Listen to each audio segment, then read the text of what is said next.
আসসালামু আলাইকুম রহমতুল্লাহি ওয়া বারাকাতুহু। সাল্লাল্লাহু আলাইহি ওয়াসাল্লাম সাল্লাল্লাহু আলাইহি ওয়াসাল্লাম জাযাল্লাহু আন্না মুহাম্মাদাম মা ওয়া আহলুহু। হযরত আদম আলাইহিস সালামের সন্তানদের কোরবানি এবং হত্যার অপরাধ এ সম্পর্কে আল্লাহ তাআলা আলোচনা করছিলেন। তা আল্লাহ রাব্বুল আলামিন বনী ইসরাঈলদের অবাধ্যতার পাশাপাশি মানুষকে হত্যা করা যে কত বড় অন্যায় এ সম্পর্কে আল্লাহ তাআলা স্পষ্টভাবে বান্দাকে নসিহা পেশ করলেন এবং যতটুকু ইতিহাসের মধ্যে নসিহা আছে, বান্দাকে নসিহত করার জন্য যতটুকু কথা বলা দরকার ঠিক ততটুকু ইতিহাস কোরআনে কারিম নিয়ে আসে। কোরআনে কারিম অন্যান্য ইতিহাস গ্রন্থের মতো একটানা কখনো ইতিহাস বর্ণনা করে না এবং যখন যে প্রসঙ্গে যৌক্তিকভাবে যেটা দাবি রাখে সেটার আলোচনা করে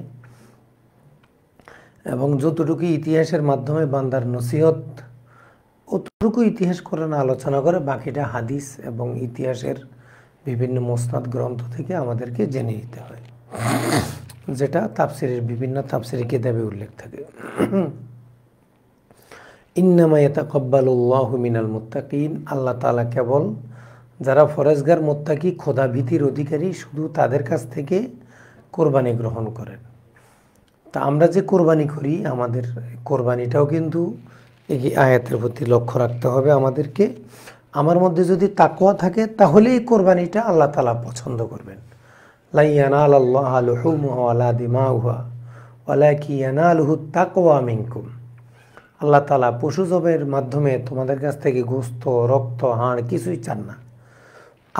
আল্লাহকে খুশি করার জন্য তুমি কিভাবে ব্যয় করতে পারো, শুধু এই তাকওয়ার ফরজগারের এই অংশটুকু আল্লাহ তাআলা কোরবানির মাধ্যমে দেখতে চান। এই জন্য কোরবানির জন্তু আমাদের জন্য খাওয়া হালাল, এখানে কোনো নিষেধ নেই, কিন্তু আমাদের মনের মধ্যে গোশত খাওয়ার লোভ রাখা জায়েজ নেই। কেউ যদি গোশত খাওয়ার নিত কোরবানি দেয় তার কোরবানি বাতিল। আল্লাহর জন্য কোরবানি দিবে, আল্লাহ যেহেতু অনুমতি দিয়েছে আমি গোশত পেতেও পারি, আমার কিসমত থাকলে আমি পেতেও পারি। তো ইমানদারের মূল টার্গেট থাকবে আল্লাহর সন্তুষ্টি, এটাই তাকওয়া। এই কথাটা আল্লাহ তাআলা বললেন ইন্নামা ইয়াতাকাব্বালুল্লাহু মিনাল মুত্তাকিন, যে যারা তোমাদের মধ্যে ফরেজগার মুত্তাকি কেবল তাদের কোরবানি কবুল করা হবে। তাহলে যারা লোক দেখানোর জন্য কোরবানি করে একবারে ওজন দিয়ে দিয়ে বিশাল এই হাটের সবচেয়ে বড় গরুটা উনি কিনবে, মানুষকে দেখাবে, এখানে উদ্দেশ্য যদি হয় দেখানো, রিয়া, তাহলে কিন্তু এটা কোরবানি তো হবেই না, বরং এখানে শিরকে কাবির গুনাহ হবে। আর যদি আল্লাহর জন্য করে থাকে এবার সে যত বড় প্রাণী কিনবে তার সওয়াব তত বেশি হবে। তাহলে কোরবানির ইতিহাস এবং কবুল হওয়া না হওয়ার যে মাপকাঠি ওই বিষয়টা আল্লাহ তাআলা এখানে বললেন। হাবিলকে যখন কাবিল হত্যা করার জন্য দৃঢ় সিদ্ধান্ত নিল এবং সে অপেক্ষায় থাকলো আদম আলাইহিস সালাম কবে হজে যায়, হজে গেলে তারা সেই দুর্ঘটনা ঘটাবে, অপেক্ষায় রইল। এই ঘটনার সময়ে যখন কাবিল হাবিলকে হত্যা করতে উদ্যত হলো তখন হাবিল বলল লাইম বাসাত্তা ইলাইয়া ইয়াদাকা লিতাকতুলানি, তুমি যদি হাত বাড়াও, বাসাতা ইয়াবসুতু বাসতান মানে সম্প্রসারিত করা, বাড়িয়ে দেয়া,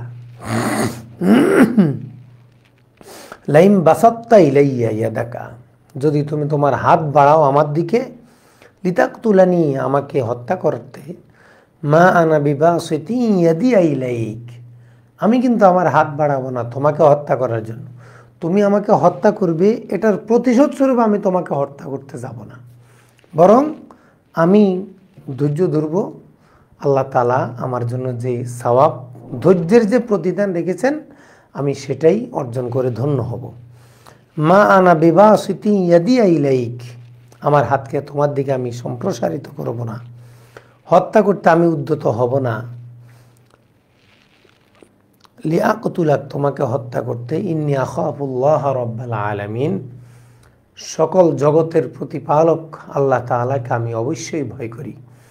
আল্লাহ তাআলা হত্যাকে পছন্দ করেন না, এই জন্য আমি তোমাকে হত্যা করব না। মূলত পৃথিবীতে এই বড় ধরনের অন্যায় শুরু হলো এই কাবিল থেকে এই হত্যা, এই রাহাজানি, এজন্য পৃথিবীতে যত হত্যা হবে সকল হত্যার একটা অংশ গুনাহ এই কাবিল পাবে, কারণ সে এটার প্রথম প্রচলনকারী।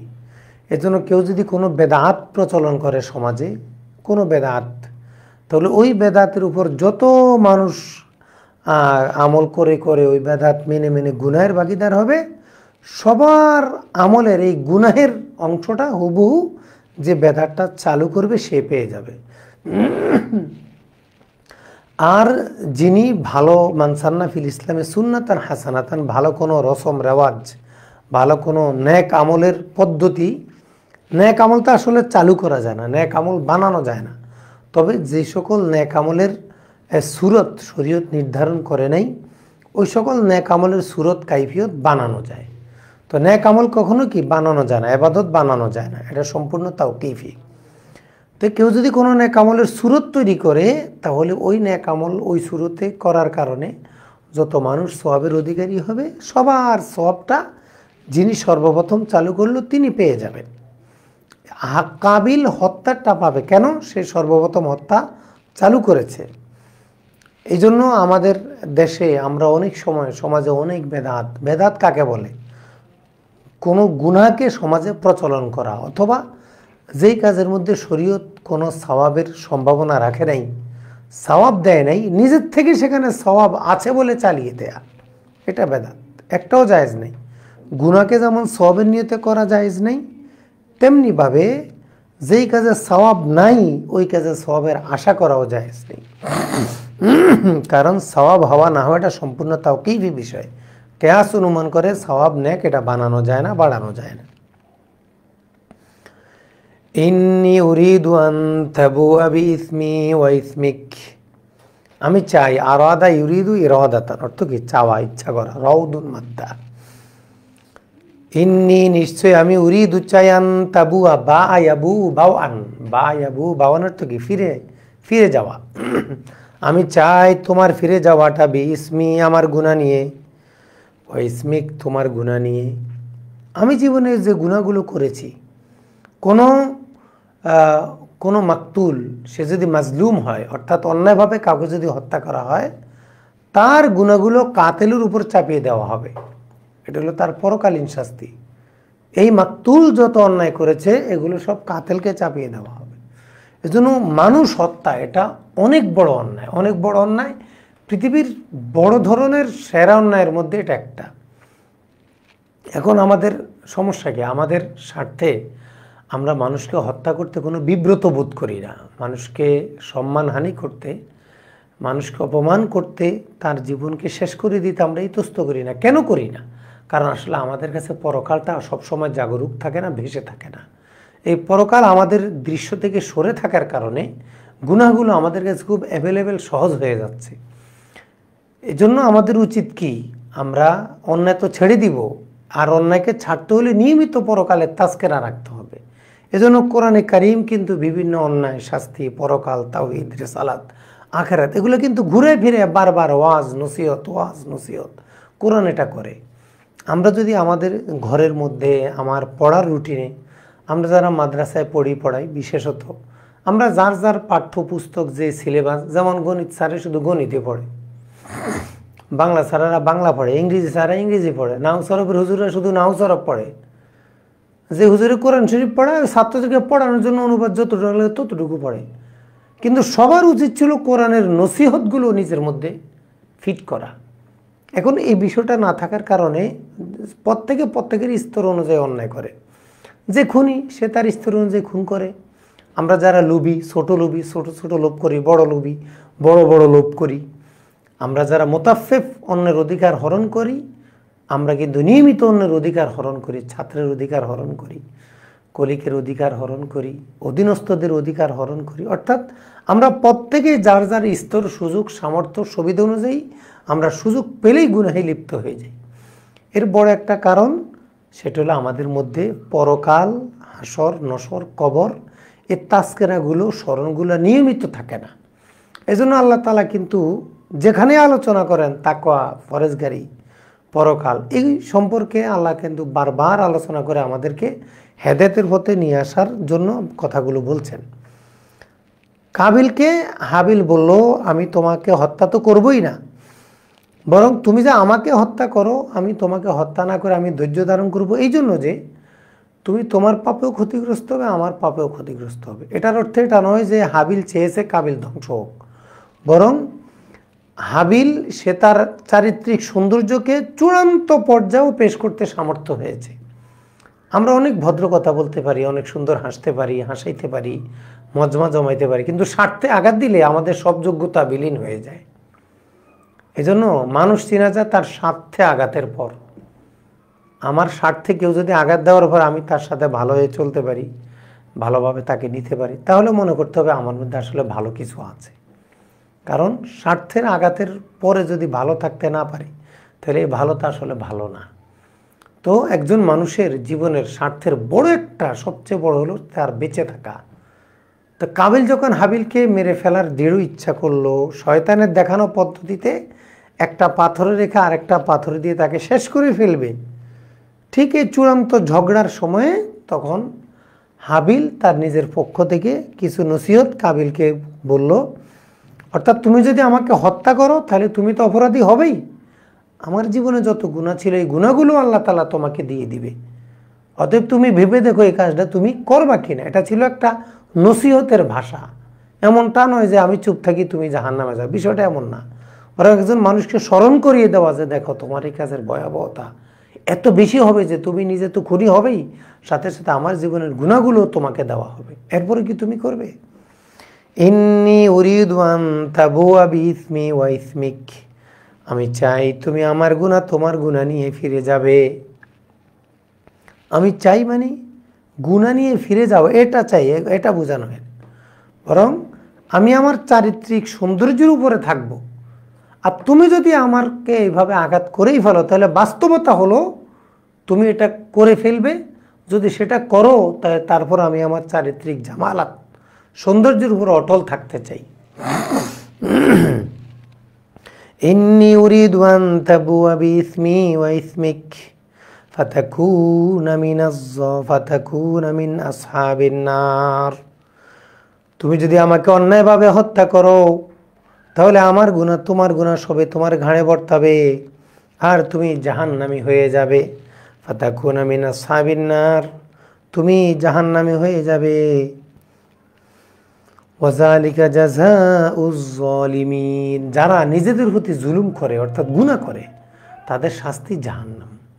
যারা গুনাহ করবে তাদের শাস্তি কি? জাহান্নাম, যদি আল্লাহ ক্ষমা করে না দেন। ফাতাওয়াত লাহু নাফসুহু ক্বাতলা আখিহি ফাকাতালাহু ফাসবাহা মিনাল খাসিরিন।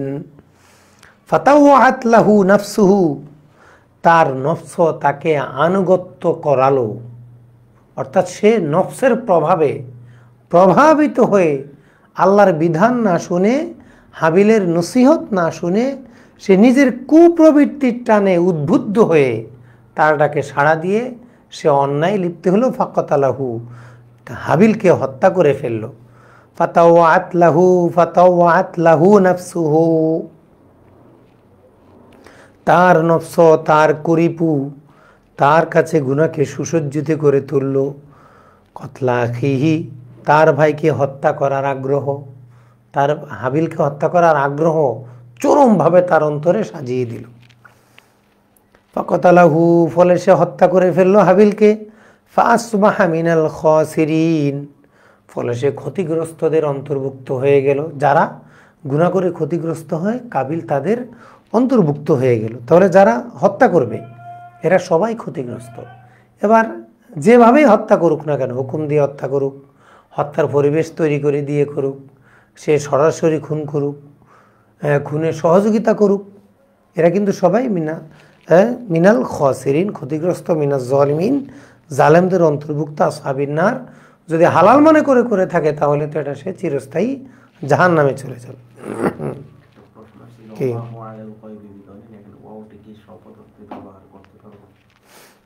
না, ওটা তো আমি অমাহু আলাল গায়বি বেদানিন। আচ্ছা, আমরা ওটা যখন পড়বো তখন বলবো ইনশাল্লাহ। আমরা তো সিরিয়ালে পড়তে থাকবো ইনশাল্লাহ, যদি আল্লাহ সুস্থ রাখেন আমাদেরকে, কোনো বিশেষ কোনো অসুবিধা না হয়, তাহলে আমরা এই ক্লাস ইনশাল্লাহ চালাই যাব, সব সময় করব। এই জন্য আপনি ওটা আমার হোয়াটসঅ্যাপে করে রাখেন, আমরা দেখে বলতে হবে। আসলে আমি তো ওই ধরনের বড় আলেম না যে একবারে দেখেই বলে ফেলতে পারি, তাফসির ওগুলা দেখে তারপরে বলতে হয়। যারা বড় ওলামায়ে কেরাম ওনারা হয়তো শোনার সাথে সাথে উত্তর দিতে পারে, আমরা ওই ধরনের না, আমরা পড়াশোনা করে এরপরে একটু বলতে হয়। বাবা, এখন সমস্যা কোথায় হলো? কাবিল যখন হাবিলকে মেরে ফেললো, এখন কি করবে?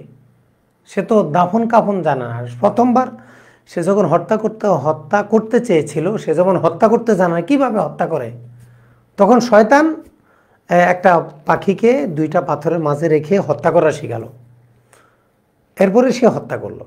এখন হত্যা করার পরে মানুষ দাফন করে কিভাবে, এটা তো সে জানে না। আর দাফন কার্য এটা তো একটা মৌলিক বিষয়, এজন্য এটা আল্লাহ তাআলা শিখিয়ে দিলেন যেন পরিবেশ নষ্ট না হয়। ইসলামে পরিবেশের কত গুরুত্ব দেখেন। এত বড় অন্যায়, এত বড় একটা অন্যায়ভাবে একটা মানুষকে মেরে ফেলা হলো, কিন্তু ওই মানুষটার লাশ দুর্গন্ধময় হয়ে সমাজের সুন্দর একটা পরিবেশ নষ্ট হয়ে যাবে।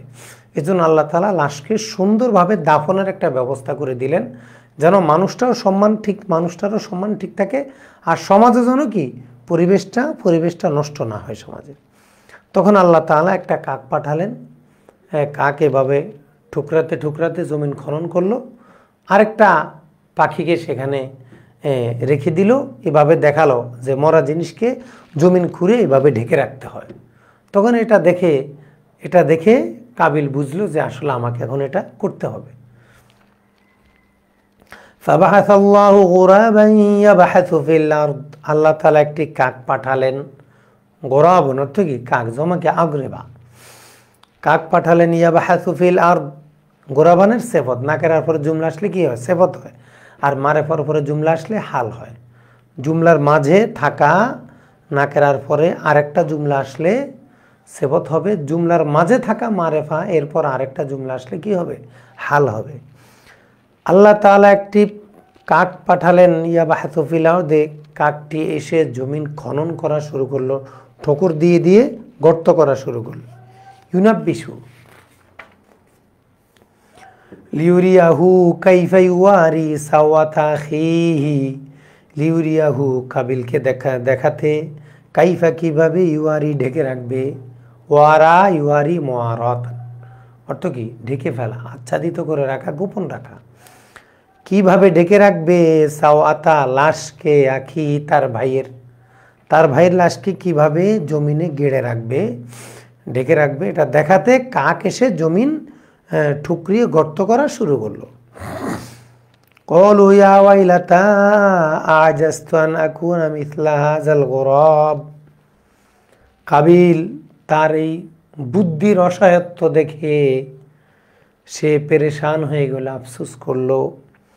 এখানে আরেকটা বিষয় হলো, মানুষ যখন খুন করে, এটা পৃথিবীর যারাই গোয়েন্দাগিরি করেন এবং যারাই খুনি অথবা বড় ধরনের অন্যায় অপরাধীকে ধরার প্রশিক্ষণপ্রাপ্ত, এই বিষয়টা সবাই জানেন যে মানুষ অন্যায় করার পরে সে কোনো না কোনো চিহ্ন রেখে যাবে, যে চিহ্ন ধরে অন্যায়কারীকে ধরা যাবে। এটা আল্লাহ তাআলার একেবারে চিরন্তন নিয়ম। কাগজপত্র যতই ঠিক রাখুক না কেন, কোথাও না কোথাও এক জায়গা দিয়ে একটু বের হয়েই যাবে, একটু তথ্য রয়েই যাবে, যেই ক্লু দেখে বড় বড় সমস্যার মূল কারণগুলো জানা যাবে।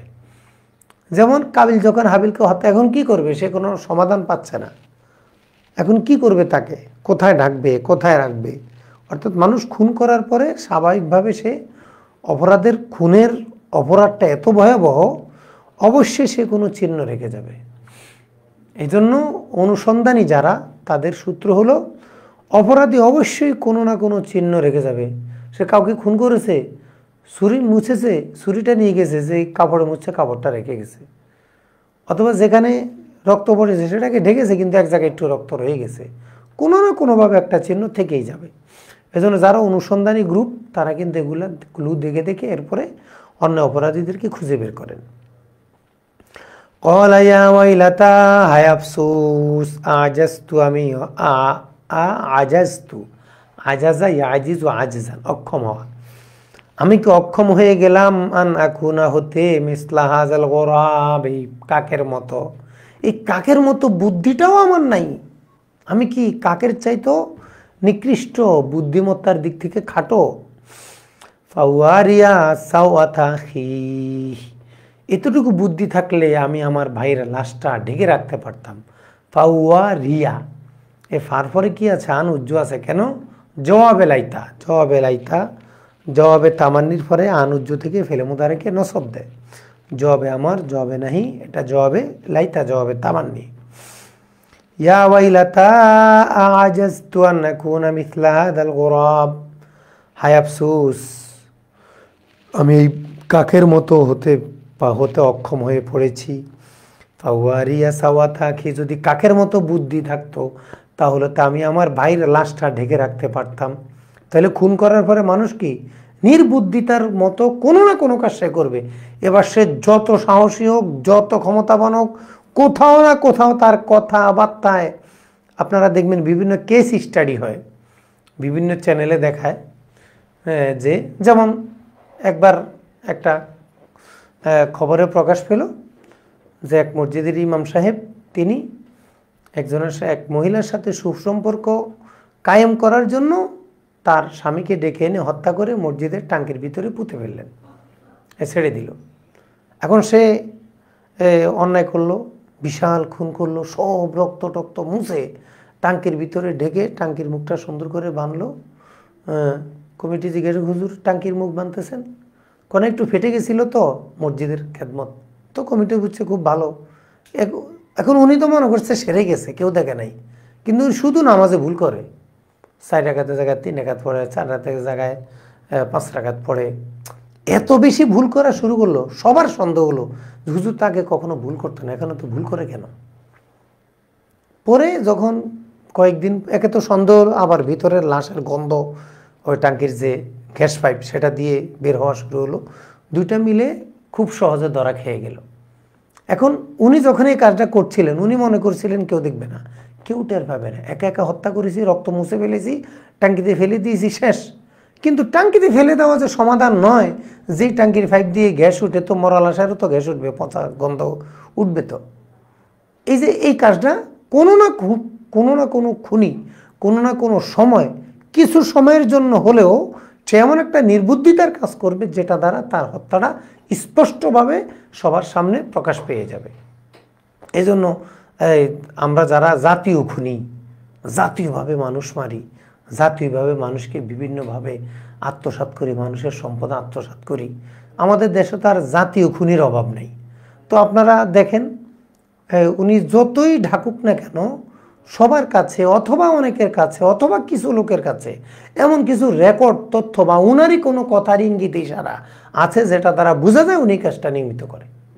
যদি উনি খুব পরহেজগারের মতো চলে, যদি উনি অনেক বড় ডোনার, অনেক বড় বড় মসজিদের মাদ্রাসার ডোনার, অনেক কিছু, কিন্তু ওনার কোনো না কোনো চিহ্ন এটা থাকতেই হবে। এটা আল্লাহর চিরাচরিত নিয়ম এবং বাস্তবতা। এই জন্য খুনিরা কখনো ছাড় পায় না। বহু মরা মানুষের ফাঁসি হয়, এটা তো আমরা জানি কি না, যে কাতেল সে মারা গেছে, খুনি মারা গেছে, বহু বছর পরে তথ্য অনুসন্ধান করে প্রমাণিত হয়েছে সেই খুনি। দেখেন আল্লাহর বিধানটা কত স্পষ্ট, যে পৃথিবীতে যারাই অন্যায় করবে এটা প্রমাণিত হবে সে এটার অন্যায়কারী, সে খুনি ছিল। ওই যে মৃত্যুদণ্ড দেশে দেশে যুগে যুগে, এই বইটা পড়লে আপনারা বিভিন্ন ধরনের হত্যার ঘটনা জানতে পারবেন। ফাওয়ারিয়া সাওয়াতা আখি ফাসবাহা মিনান নাদিমিন, ফলে কাবিল হয়ে গেল মিনান নাদিমিন, অনুতপ্তদের অন্তর্ভুক্ত। সে অনুতপ্ত করা শুরু করলো। সে অনুতপ্ত হয়ে, নাদিমা ইয়ান্দামু নাদামান নাদামাতান, অনুতপ্ত হওয়া। তখন সে কাকের মতো ওইভাবে খুঁড়ে তার ভাইকে দাফন করে ফেলল। মিন আজিলি যালিক,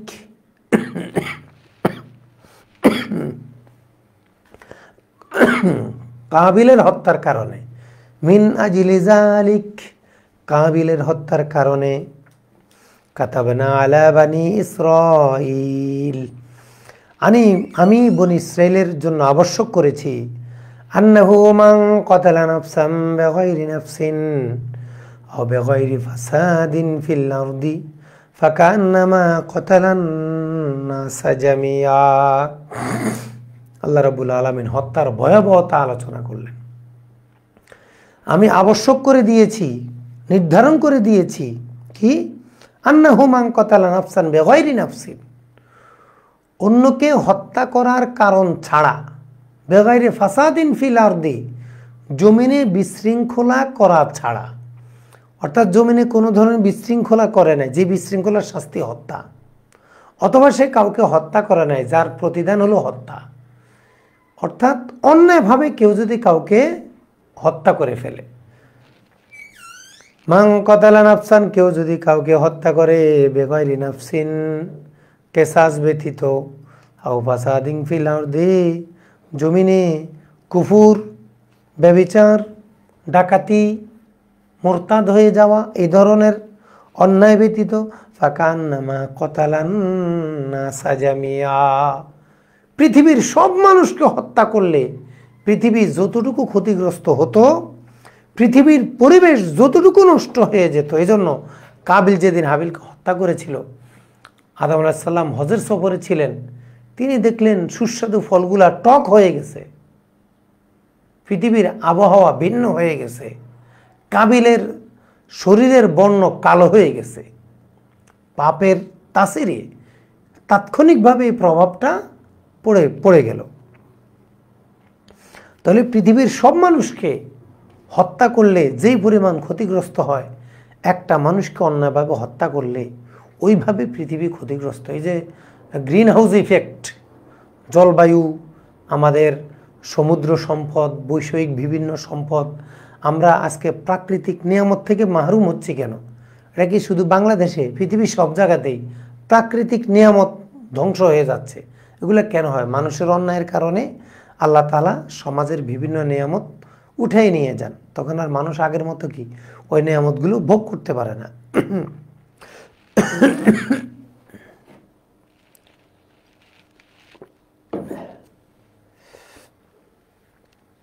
তাহলে কেউ যদি অন্যায়ভাবে কাউকে হত্যা করে, ফাকান্নামা কাতালান নাসা জামিয়া, কেমন যেন সে সকল মানুষকে হত্যা করেছে। সব মানুষকে হত্যা করলে পৃথিবী যা হবে, একটা মানুষকে হত্যা করলে কেমন যেন পৃথিবীটা তেমন হয়ে যাবে। আল্লাহ তাআলা হত্যাকে কোন ধরনের অন্যায় হিসাবে পেশ করছেন? যে মনে করেন যে আপনি 1 কেজি গুনাহ করেছেন, সাপোজ 1 কেজি গুনাহ, তা আমরা তো মনে করবো এটা 1 কেজি গুনাহ, 1.5 কেজি না। কিন্তু হত্যার ক্ষেত্রে আল্লাহ তাআলা বলেন, পৃথিবীর সব মানুষ যদি 1 কেজি করে গুনাহ করত, এতে যে পরিমাণ গুনাহ হবে, তো হত্যার গুনাহ যদি হয় 1 কেজি, তাহলে হত্যা করার কারণে এত এত মিলিয়ন মিলিয়ন টন গুনাহ হবে তোমার।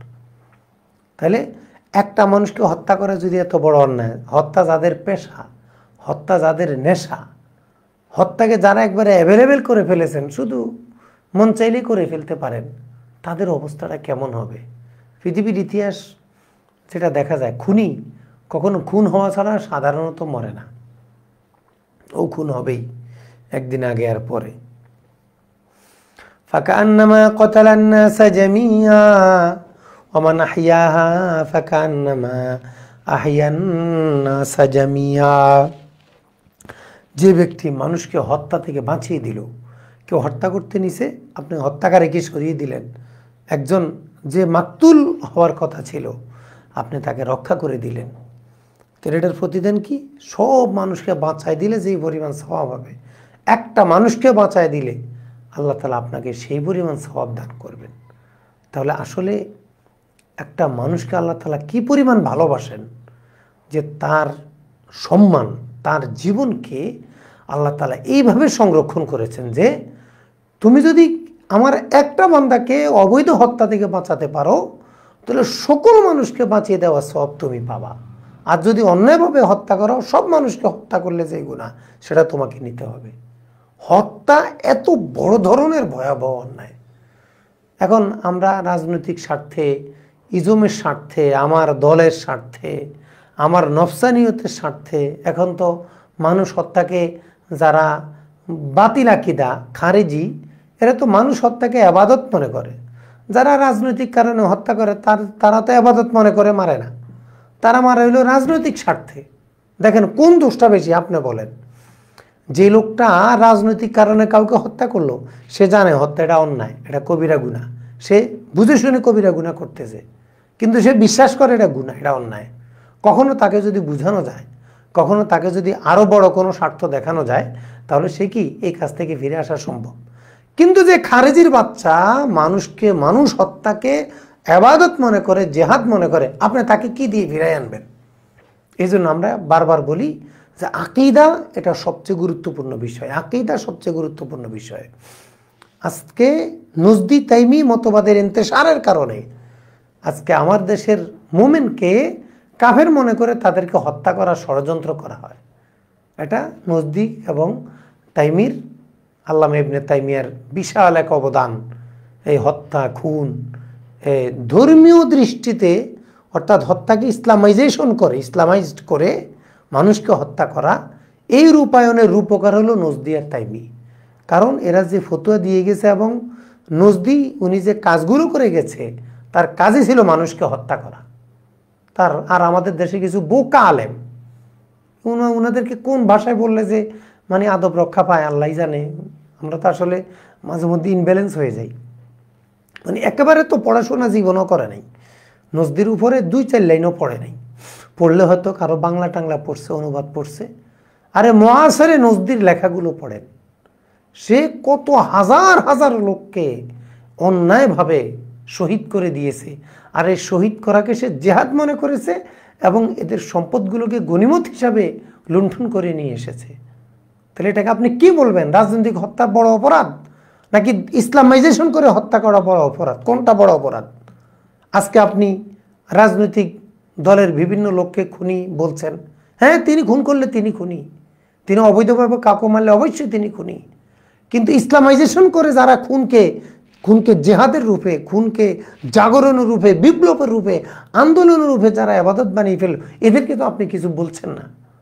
কেন বলছেন না? নজদির বিরুদ্ধে বলছি না। মোহাম্মদ বিন আব্দুল ওয়াহাব নজদির প্রীতি, ভক্তি, শ্রদ্ধা যার মধ্যে থাকবে, তার দুই অবস্থার কোনো, হয়তো সে জাহেল অথবা তার আকীদা বাতিল, দুইটার একটা। হয়তো সে জাহেল অথবা তার আকীদা বাতিল। ফতোয়া শামী 6ষ্ঠ খণ্ডের 420টা পড়ে দেখবেন, এবং হোসেন মাদানী রহমতুল্লাহ আলাইহির শেহাবু সাকিব পড়ে দেখবেন। এটার অনুবাদ হয়েছে সম্ভবত বিবাড়িয়ার একটা মাদ্রাসা থেকে অনুবাদ করেছে আর শেহাবু সাকিব। সেখানে হোসেন মাদানী রহমতুল্লাহ আলাইহি প্রায় 40 থেকে 45 পৃষ্ঠা নজদির অপকর্ম সম্পর্কে বিস্তারিত আলোচনা করেছেন। তিনি মদিনায় ছিলেন, মাদানী রহমতুল্লাহ তখন মদিনায় ছিলেন, ওই তুর্কিদের ওই 10 বছরে তিনি ছিলেন। এই প্রত্যক্ষ করোগের মানুষের কাছ থেকে যেটা দেখেছেন, শুনেছেন, সেটা তিনি সেখানে লিখেছেন। আর আপনি 100 বছর পরে এসে বলতেছেন উনি ইমাম ছিল। এই জন্য এই ভুলটা আমাদের দেশে 2জন মহান গুরুত্বপূর্ণ ব্যক্তি করেছেন, সাইদ আবুল হাসান আলী নদভী রহমতুল্লাহ আলাইহি, মনজুর আহমদ নোমানী রহমতুল্লাহ আলাইহি। এই 2 মহান মনীষীর ভুলের কারণে আজকে আমাদের কওমি ভাইদের অন্তরে এই ভুল সিদ্ধান্তটা চলে আসছে। পুরো কওমি জগৎ, বলা যায় আমাদের কওমি মাদ্রাসার 90% নজদি ভক্ত। মোহাম্মদ বিন আব্দুল ওয়াহাব নজদিকে মুজাদ্দিদ মনে করে। কেন করে?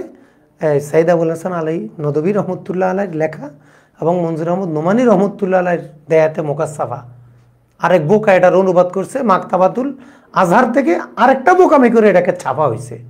ওবায়দ ভাইয়ের মতো একজন বিজ্ঞ মানুষ এই বোকামি কাজ কিভাবে করলো আমার বুঝে আসে না। ওই যে বলছে এই সম্পর্কে আমাদের পড়াশোনা নাই। ওবায়দ ভাই তো অনেক জ্ঞান, আমি যতটুকু জানি ওনার সম্পর্কে, কিন্তু এই সম্পর্কে পড়াশোনার সুযোগ হয়নি। এজন্য একটা ফালতু বইরে অনুবাদ করে আরেকটা ফালতু আচরণ করছে। এটা ঠিক হয় নাই আমাদের জন্য। এই জন্য আল্লাহ তাআলা হত্যাকে এভাবে নিষেধ করতেছেন। এখন আপনাদের কাছে, আমাদের বিবেকের কাছে আমাদের যেটা প্রশ্ন, যে খুন, রাজনৈতিক খুন বড় অপরাধ, না খুনকে ইসলামাইজেশন করে জিহাদ, বিপ্লব, ইসলাম প্রতিষ্ঠা, ইসলামী আন্দোলন, এইসব নামে খুন করা বড় অপরাধ? সত্যিই যদি আপনার এটা ইসলামাইজেশন করতে চেয়েছেন কিন্তু শরীয়তের রূপরেখায় হয়নি, তাহলে আপনি তো রাজনৈতিকবিদদের চেয়েও বড় সন্ত্রাস, বড় খুনি। এজন্য আমাদেরকে মানুষ মারা, আজকে যারা ইসলামী আন্দোলনের নামে মানুষ মেরে ফেলতেছেন, কেন মারতেছেন? আপনি দিন প্রতিষ্ঠার জন্য মারতেছেন? কে বলেছে? আপনি তো দিনই বুঝেন নাই। আপনাদের কতজন নেতৃবৃন্দ দিন বুঝেছে বলেন? আজকে আমরা দিনের নামে মানুষ মেরে ফেলি, আওয়ামী লীগের লোক মেরে ফেলি, বিএনপির লোক মেরে ফেলি। বিএনপি আওয়ামী লীগ ওরা মুসলমান না? আপনি কাফের বলতে পারবেন? তাহলে ফতুয়া দেন যে আওয়ামী লীগ বিএনপি সব কাফের হয়ে গেছে, বলেন। সেটা তো বলেন না, তাহলে আপনি মুসলমানকে মারতেছেন। একটা হলো প্রহার করা, আর একটা হলো জীবনের তরে মেরে ফেলা। আমরা খুনকে মিন করতেছি এখানে। তাহলে আপনি যে খুন করছেন, ফাঁকা আন্নামা কতাল আন্নাসা জামিয়া, ইসলামী আন্দোলনের নামে মানুষ খুন করা জায়েজ নেই। হ্যাঁ, যখন আপনি জেহাদের ডাক দিবেন, যখন আপনি জেহাদের ময়দানে নামবেন, আপনার এই জেহাদের মোকাবেলা যে কাফের আসবে তাকে খুন করা আপনার জন্য ওয়াজিব হয়ে যাবে। কিন্তু আপনি বলেন আপনার এটা কি জেহাদ? কোনো ইসলামী আন্দোলনের কোনো নেতৃবৃন্দ কি বলতে পারবেন আমাদের দেশের আন্দোলন, ইসলামী আন্দোলনগুলো এগুলা জেহাদ? এগুলা মুজাহাদা হতে পারে, এগুলো একটা বিপ্লব হতে পারে। এটা কি সারি জেহাদের অন্তর্ভুক্ত হবে? তা আপনি কাকে খুন করছেন? আমরা খুনের আলোচনা করলে আওয়ামী লীগ বিএনপিকে যেভাবে বুঝাই, সরকারি বিরোধী দলকে যেভাবে বুঝাই, আমরা হুজুরেরা ফতুয়া দিয়ে যে ইসলামাইজড করে যে খুনগুলোকে ইসলামাইজেশন করে করি, এগুলা কেন আমরা বুঝি না? কারণ এগুলা করলে তো আমাদের বিরুদ্ধে চলে আসবে। এজন্য আসলে কোরআনের রূপরেখাটা কি ছিল, যে ব্যক্তি এখানে কোরআনের আবারতটা কি এবং ফিকের আবারতটা কি, যেই মানুষটাকে খুন করা জায়েজ নাই তাকে খুন করা মানে ফাঁকা আন্নামা কতাল আন্নাসা জামিয়া। আপনি তাকে খুন করবেন কেন? তো সে আপনাকে খুন করা যত বড় অপরাধ, আপনিও তাকে খুন করা তত বড় অপরাধ। এই জন্য আল্লাহ তাআলা কি করলেন? প্রথমে হাবিল কাবিলের ইতিহাসটা এনে দুই ভাইয়ের চরিত্রটা পেশ করলেন। দেখো তোমরা কার চরিত্র নিবা, কার চরিত্র নিবা, আপনি কাকে ডিফেন্স করবেন, সে পাওয়ার সেটা কি আমাদের মধ্যে কতটুকু থাকবে? এখন তো আমরা অনেকে ক্ষমতায় নেই, এই জন্য আমাদের সেই শক্তিশালী গর্জন তর্জন এখন আর আসে না। কিন্তু যখন আমরা ক্ষমতায় ছিলাম তখন আমাদের তর্জন গর্জনগুলা পুরাই ছিল। যাকে মারা দরকার আমরা মেরে ফেলতে পারি, যার হাঁটু ভাঙা দরকার তার হাঁটু ভেঙে ফেলতে পারি, সব ধর্মীয় স্বার্থে। এজন্যই বলি রাজনৈতিক খুনের চেয়ে ধর্মীয় নামে যে খুনগুলো করা হয় এগুলোর ভয়াবহতা আরও বেশি। কারণ একটা লোক, একটা খুনি, একটা ডাকাত, একটা সন্ত্রাস, সে খুন করে স্বীকার করে এটা অন্যায়। আর এই খারেজিরা, নজদি তাইমিরা খুন করবে আর করবে এটা আবাদত, এটা মনে করবে এটা আবাদত। এই জন্য খুন অনেক বড় অন্যায় এবং মহা অন্যায়। এই ব্যাপারে আমাদেরকে সব সময় সজাগ থাকতে হবে। সব সময় আমার দলের লোক হোক আর আমার বিপক্ষ দলের লোক হোক, কথা যে ইনসাফ, যে অন্যায় করবে তারটা অন্যায় বলতে হবে, যে ন্যায়ের উপরে থাকবে তারটা ন্যায়ের কথা বলতে হবে। ওমান আহইয়াহা ফাকান্নামা আহইয়ান নাসা জামিয়া। এই জন্য খারেজি ফেরকা, নজদি তাইমি ফেরকা থেকে আমাদেরকে বারবার সজাগ থাকতে হবে। এরা আমাদেরকে সব মেরে ফেলবে, সুযোগ পেলেই মেরে ফেলবে। এরা যারা ইবনে তাইমিয়ার পা চাটার জন্য জিহ্বা 3 হাত লম্বা করে দেন, আমরা ছাটেন, কত ছাটতে পারেন ইবনে তাইমিয়ার পা, আরও ছাটেন। আর ওনারাও রেডি আছে আপনাকে সাইজ করার জন্য। বোকা মুসলমান আমরা, কারটা কাকে বলবো? আমরাই তো আসলে বোকা। যে মানুষকে বাঁচিয়ে দিল, অন্যায়ভাবে হত্যা থেকে বাঁচাই দিল, ফাঁকা আন্নামা আহিয়ান নাসা জামিয়া, সেজন্য সব মানুষকে বাঁচাই দিল। অতএব তোমরা কখনোই কাউকে খুন করতে যাবে না, বরং খুনির জুলুম থেকে মাকতুলকে, নিহত ব্যক্তিকে রক্ষা করে দিবে। এটি হলো কোরআনের নসিহত আমাদের প্রতি। আমার দলের বিরুদ্ধে বলার কারণে আমি দেখছি আমার দলের লোক তাকে খুন করছে, আমি সে খুন থেকে তাকে রক্ষা করি না, সে যদি আমার দলের বিরুদ্ধে কথা বলে তাকে মার, হালাল হয়ে গেছে। এটা তো খারেজিদের চিন্তাধারা, মুসলমানের চিন্তাধারা তো এমন ছিল না। এই জন্য দেখেন না, যখন আলী এবং মুআবিয়া রাদিয়াল্লাহু তাআলার মাঝে যুদ্ধ হলো, সেখানে কি ফরমান ছিল? কেউ যদি যুদ্ধের ময়দান থেকে পালিয়ে যায় তার পিছনে ধাওয়া করবে না, তাদের স্ত্রীদেরকে দাসী বানাবে না, তাদের কোনো সম্পদ লুণ্ঠন করবে না, গনিমত হিসাবে গ্রহণ করবে না। কেন এটা করলো? আজকে তো আমরা যখন লুণ্ঠন শুরু করে দেই, সব যাকে মারি তার সব আমার গনিমতে পরিণত হয়ে যায়। এগুলা কেন করি আমরা? এগুলা দেশের ক্ষতি, এগুলো আমার অস্তিত্বের ক্ষতি। এই জন্য আসলে আমাদের সবাইকে একটু সমজদার হওয়া উচিত, সহনশীল হওয়া উচিত। লাকাদ জাআতহুম রুসুলুনা বিল বায়িনাত, অবশ্যই তাদের কাছে এসেছে আমার রসুলগণ তাদের কাছে এসেছে বিল বায়িনাত, মুজিজা নিয়ে, বিভিন্ন মুজিজা নিয়ে, আসমানি কিতাব নিয়ে, প্রমাণাদি নিয়ে আমার রসুলগণ তাদের কাছে এসেছে। সুম্মা ইন্না কাসীরাম মিনহুম বাদা যালিক, এই সত্য প্রমাণাদি আসার পরে অধিকাংশ মানুষ ফিল আরদি লামুসরিফুন, জমিনে গুনাহগার হয়ে গেল। লামুসরিফুন অর্থাৎ অপচয় করা, এখানে সীমা লঙ্ঘন করা। কারণ অপচয় কখন হয়? যখন সীমার বাইরে যায় তখনই অপচয় হয়। অধিকাংশ মানুষ জমিনে সীমা লঙ্ঘনকারী। এত কিছু আসার পরেও অধিকাংশ মানুষ আল্লাহকে মানে না, অধিকাংশ মানুষ দিন মানে না, অধিকাংশ মুসলমান নিজেদের ধর্মকে চর্চা করে না। অধিকাংশ মুসলমান, আমরা অধিকাংশ আলেম ওলামা এলেম আমলের সম্মান রক্ষা করি না। দেখেন সব জায়গায় কিন্তু অধিকাংশ মানুষ দিন মানে না, এই ইসলামকে বিশ্বাস করে না। অধিকাংশ মুসলমান তাদের ধর্ম মেনে চলে না। অধিকাংশ আলেম ওলামা তাদের এলেম আমলের দাবি বজায় রাখে না। মুসরিফ আমরা কিভাবে হয়ে যাই এখানে। এরপরে আল্লাহ তাআলা যেহেতু এখন এখানে খুনের আলোচনা করলেন, খুন না করার সুবিধা বললেন, খুন করার অসুবিধাগুলো বললেন, হাবিল কাবিলের গুনাহ এবং তার ধৈর্যের ইতিহাস বললেন। এর প্রসঙ্গক্রমে যেহেতু খুন করা অপরাধ, এখন আমরা ভাবতে পারি যে অন্যায়ের কারণে খুন করতে আবার আমাদের মধ্যে ইতস্ততা এসে যেতে পারে। এই জন্য আল্লাহ তাআলা এখানে অন্যায়ের খুনকে স্পষ্ট করে দিলেন। যারা ডাকাত, যারা সন্ত্রাস, এরা যদি কখনো এদেরকে যদি ধরা যায় তাহলে এদেরকে শাস্তি দিতে হবে। আর হত্যার শাস্তি কি? হত্যার শাস্তি হত্যা।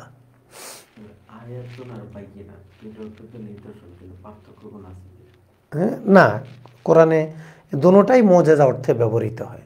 আয়াত এবং বাইয়িনাত দোনোটাই কোরআনে কারিমে মুজিজা অর্থে ব্যবহৃত। নবীদের আসমানি যে কিতাবগুলো, এটা একটা মুজিজা। আর বিভিন্ন নবীর বিভিন্ন আলাদা আলাদা মুজিজা থাকে, ওই সবগুলো আয়াত বাইয়িনাতের অন্তর্ভুক্ত। আল্লাহ তাআলা এই ঘটনাকে, এই হত্যা করা যেহেতু মহা অন্যায়, কিন্তু বৈধ হত্যা যেটা সন্ত্রাসের শাস্তি, খুনির শাস্তি, সেটা দিতে হবে। এর প্রসঙ্গে একটা ঘটনা আল্লাহ নিয়ে আসলেন। একবার মদিনা শরীফে ওরায়না গোত্রের 8 জন ব্যক্তি আসলো। এরা মুখে ইসলাম গ্রহণ করে নবীজির কাছে মুসলমান হয়ে এরা মুসলমান নাম দাবি করলো, নাম ধারণ করলো। এরা নবীজিকে বললেন, হুজুর আমাদের তো জন্ডিসের মতো রোগ হয়ে যাইতেছে, আমরা কি করব। জন্ডিসের মতো একটা রোগ, তাদের চেহারা হলুদ হয়ে গেল, শুকিয়ে যাওয়া শুরু করলো।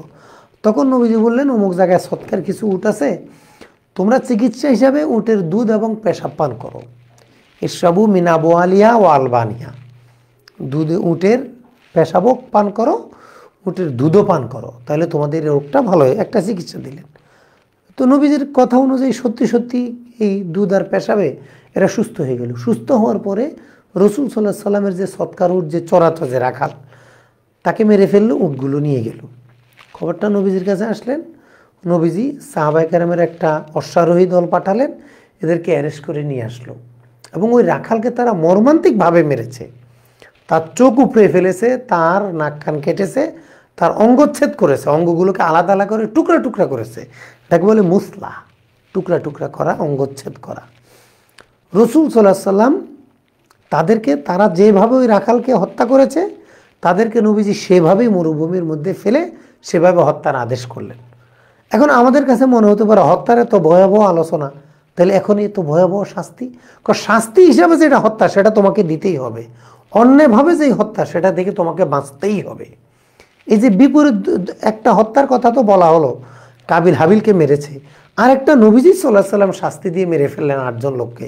এই দুইটার মধ্যে যে আলাদা পার্থক্য আছে, তাহলে অবৈধ হত্যা থেকে তোমাকে বাঁচতে হবে। আর যে খুনিকে যে হত্যা, বিচারের মাধ্যমে যে হত্যা, বিচারের মাধ্যমে কারো যদি হত্যা হয়, হত্যা করতে হয়, তাকে কি হত্যা করতেই হবে। দুইটার হুকুম বিপরীত। যদিও হত্যা, তাহলে অবৈধ হত্যা কি নিষেধ, আর বিচারের হত্যা এটা কি করতেই হবে। এই সম্পর্কে আল্লাহ তাআলা বলছেন, ইন্নামা জাযাউল্লাযীনা ইউহারিবুনাল্লাহা ওয়া রাসূলুহু ওয়া ইয়াসআউনা ফিল আরদি ফাসাদা।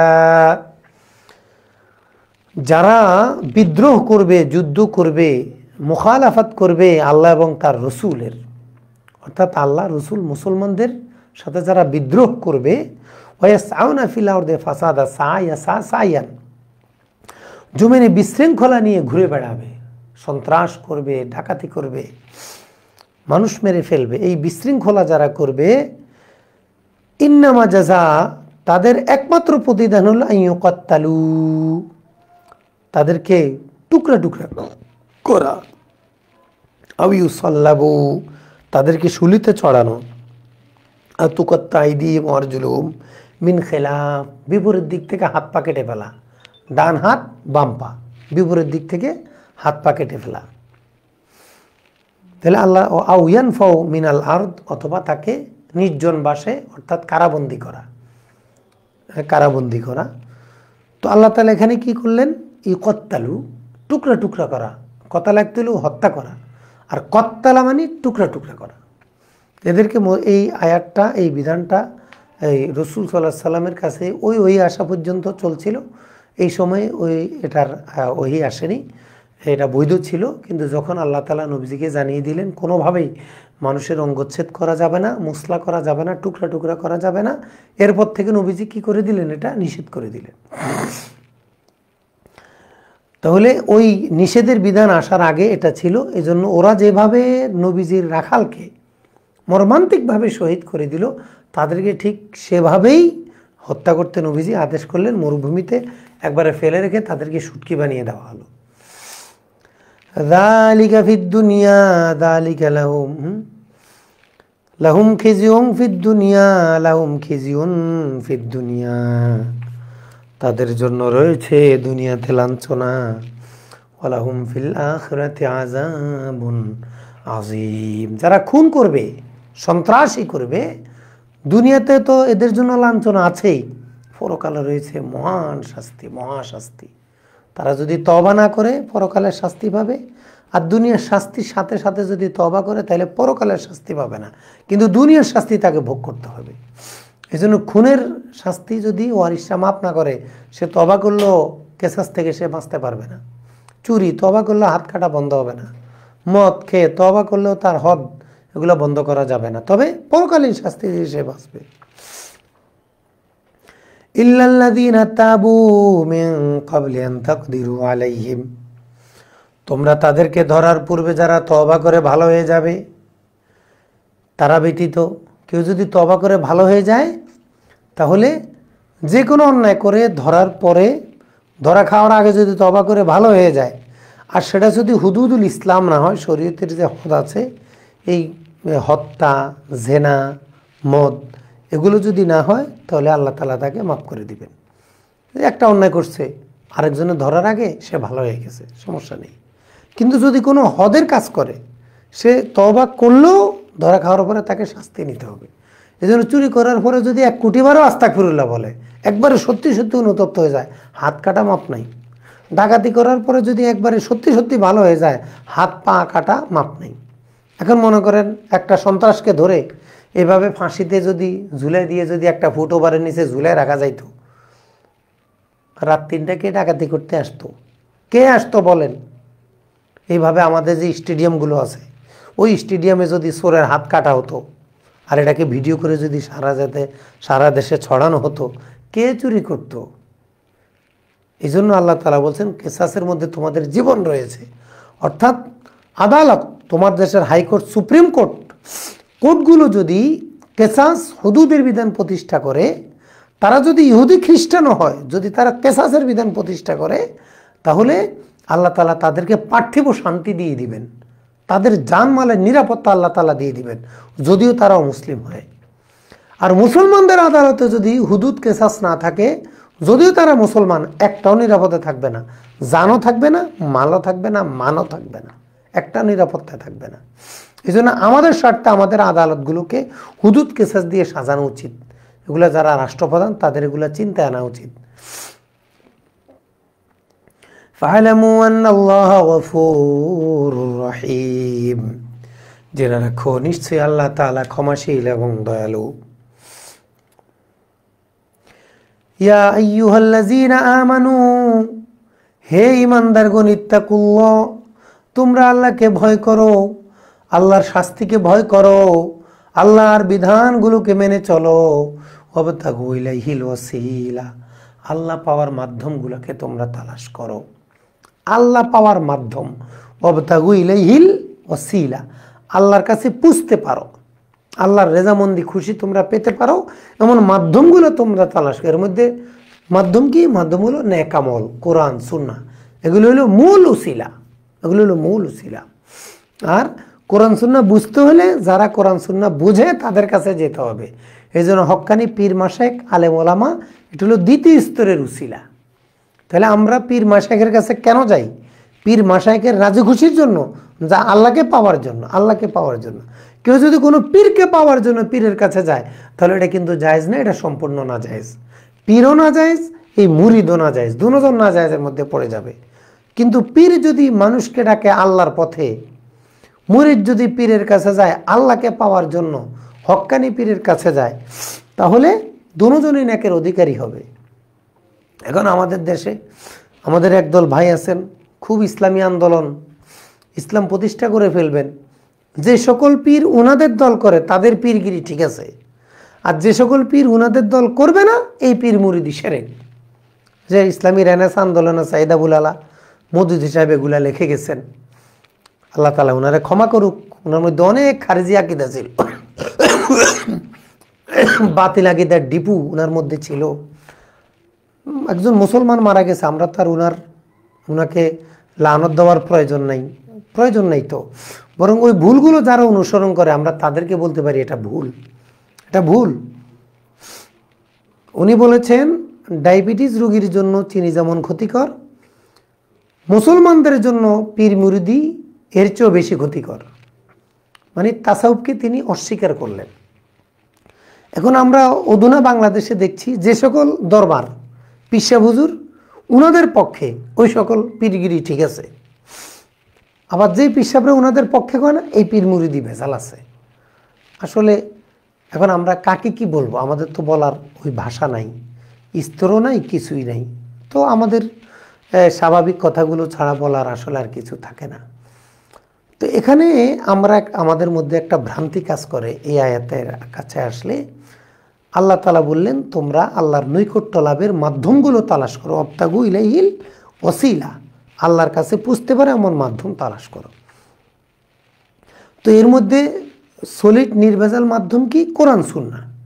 আর এই কোরআন সুন্নাহ বুঝতে হলে আমাদেরকে কোথায় যেতে হবে? ওয়াত্তাবি সাবিলা মান আনাবা ইলাইয়া ফাসআলু আলা যিকরি ইন কুনতুম লা তা'লামুন সিরাতাল্লাযিনা আনআমতা আলাইহিম ওয়া মান ইউতিল্লাহ ওয়ার রাসূল ফাউলাইকা আনামাল্লাহু আলাইহিম মিনান নাবিয়িন। এই যে আয়াতটা, যে আল্লাহ তাআলা যাদের প্রতি অনুগ্রহ করেছেন, যারা কোরআন সুন্নাহ বুঝে তাদের কাছে যাও, যাদেরকে অনুগ্রহ করেছেন নবী, রসুল, সিদ্দিক, শুহাদা, সলিহিন, এদের রাস্তা হলো সিরাতে মুস্তাকিম। এখন আমাদেরকে তাদের কাছে যেতে হচ্ছে আল্লাহ তাআলার নির্দেশের কারণে। আল উলামা ওয়ারাসাতুল আম্বিয়া, আল উলামা খুলাফাউল আম্বিয়া। এই কারণে আমরা আলেম ওলামা হক্কানি পীর মাশায়েখের কাছে যেতে হচ্ছে। এখন ভ্রান্তি যেটা কাজ করছে, আমরা বলি আমরা আল্লাহ পাওয়ার জন্য হক্কানি পীরের কাছে যাই। হক্কানি পীর কাকে বলে? যেই পীরের মধ্যে সুন্নত তরিকা আছে তাকে হক্কানি পীর বলে। খুব সহজ সংজ্ঞা, পৃথিবীর সবার কাছে মুসাল্লাম, যেটার মধ্যে আর কোনো ঝামেলা ভেজাল আসতে পারে না, অত শর্ত সারায় দেওয়ার প্রয়োজন নেই। যেই পীরের মধ্যে হক্কানি সুন্নত আছে, যার মধ্যে সুন্নত আছে তার মধ্যে তো ফরজ ওয়াজিব থাকবেই। যেই পীরের মধ্যে সুন্নত আছে সে হক্কানি, যার মধ্যে সুন্নত নাই বেদাতে ভরা তাকে বলে বেদাতি পীর। তো আমরা আল্লাহ পাওয়ার জন্য হক্কানি পীরের কাছে যাই। এখন আমাদের এই ইসলামী আন্দোলনের ভাইরা, আমাদের এই সালাফি ভাইরা, আমাদের এই খারেজি ভাইরা, উনারা বলতেছে আমাদেরকে, ও এই কথাটাই তো মক্কার কাফেররা বলেছিল, মা না'বুদুহুম ইল্লা লিয়ুকাররিবুনা ইলাল্লাহি যুলফা। আল্লাহ নবীজি যখন বললেন তোমরা মূর্তি পূজা কেন করো, তখন কাফেররা বলল মা না'বুদুহুম ইল্লা লিয়ুকাররিবুনা ইলাল্লাহি যুলফা। আরে আমরা তো মূলত মূর্তির ইবাদত করি না, এই মূর্তিগুলোর মাধ্যমে আমরা আল্লাহর কাছাকাছি বুঝতে পারবো, এই জন্য মূর্তির ইবাদত করি। তাহলে মূর্তি আল্লাহ পাওয়ার জন্য মূর্তির কাছে যাওয়া যদি শিরক হয়, তা আল্লাহ পাওয়ার জন্য পীরের কাছে যাওয়া শিরক হবে না কেন? কারণ আপনি তো ভাবছেন আরে আল্লাহ, বিষয়টা তো খুব জটিল। আসলে তো বাস্তব। আল্লাহ পাওয়ার জন্য মূর্তির কাছে গিয়েছিল মক্কার কুরাইশরা, তারা মুশরিক হয়ে গেল। আর আমাকে শশিনা মুরিদরা আল্লাহ পাওয়ার জন্য শশিনা যায়, ফুরফুরার মুরিদরা ফুরফুরা যায়, চরমনায় মুরিদরা চরমনায় যায়, মাদারি নেসাবের সেলসেলার থানবী সেলসেলার মুরিদরা উনাদের কাছে যায়। তো মক্কার কাফেরেরা যদি মোশেক হয়, তা আমগো দেশের পীর মুরিদদের মোশেক হবে না কেন? কারণ তো একটাই, মুরিদকে যখন জিজ্ঞাসা করা হয় পীরের কাছে কেন যাও, আল্লাহ পাওয়ার জন্য যাই। তো এই কাফেরদেরকে যখন জিজ্ঞাসা করা হলো মূর্তি পূজা কেন করো, আল্লাহ পাওয়ার জন্য যাই। তাহলে বোঝা গেল আল্লাহ পাওয়ার জন্য মূর্তির কাছে গেলে যদি শিরিক হয়, পীরের কাছে যাওয়াও শিরিক, অতএব পীর মুরিদি শিরিক। এখন এগুলো শুনলে আমরা মনে করি ওরে আল্লাহ অনেক পড়াশোনা। আসলে এই বোকা হলো জাহেলে মোরাক্কাব। ওর যে কি পড়া দরকার ছিল, কি পড়ে কথা বলা দরকার এটাও বুঝে না। এই হজরত বোকা সাহেবের কাছে আমাদের প্রশ্ন থাকবে, মূর্তির কাছে যাওয়া শরীয়তে জায়েজ না না জায়েজ?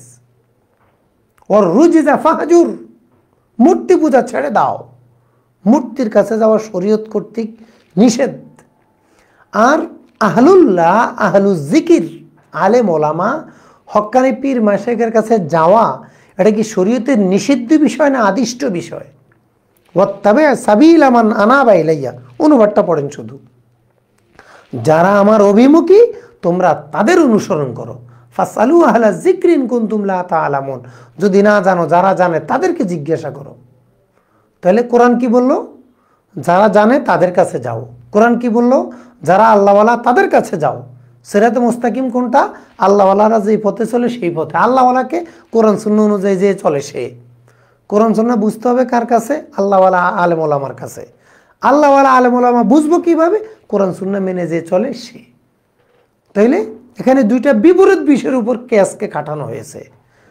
তো বলা হলো মূর্তি পূজা, মূর্তির কাজ আল্লাহ পাওয়ার জন্য মূর্তির কাছে যাওয়া যদি শিরক হয়, আল্লাহ পাওয়ার জন্য পীরের কাছে যাওয়া শিরক হবে না কেন? কারণ কি, হক্কানি পীরের কাছে যাওয়া এটা নিষিদ্ধ বিষয় না আদিষ্ট বিষয়? আদিষ্ট বিষয়। দলিল ওয়াত্তাবি সাবিলা মান আনাবা ইলাইয়া, যারা আমার অভিমুখী, আমার শরীয়তকে মেনে চলে, আমার ফরজ ওয়াজিব সুন্নত মুস্তাহাব এগুলোকে মেনে চলে, হারাম মাকরু তানজি তাহরিমি খেলাফে ওলা থেকে বেঁচে থাকে, তোমরা তাদের অনুসরণ করো, তোমরা তাদের কাছে যাও, তোমরা তাদের পথে মতে চলো। তাহলে হক্কানি পীরের কাছে যাওয়া কোরআনের আদেশ, আর মূর্তির কাছে যাওয়া কোরআনের নিষেধ। এখন এই হজরত বোকা সাহেব কি করলো? উনি নিষিদ্ধ বিষয়ের উপরে আদিষ্ট বিষয়কে কেয়াস করলো।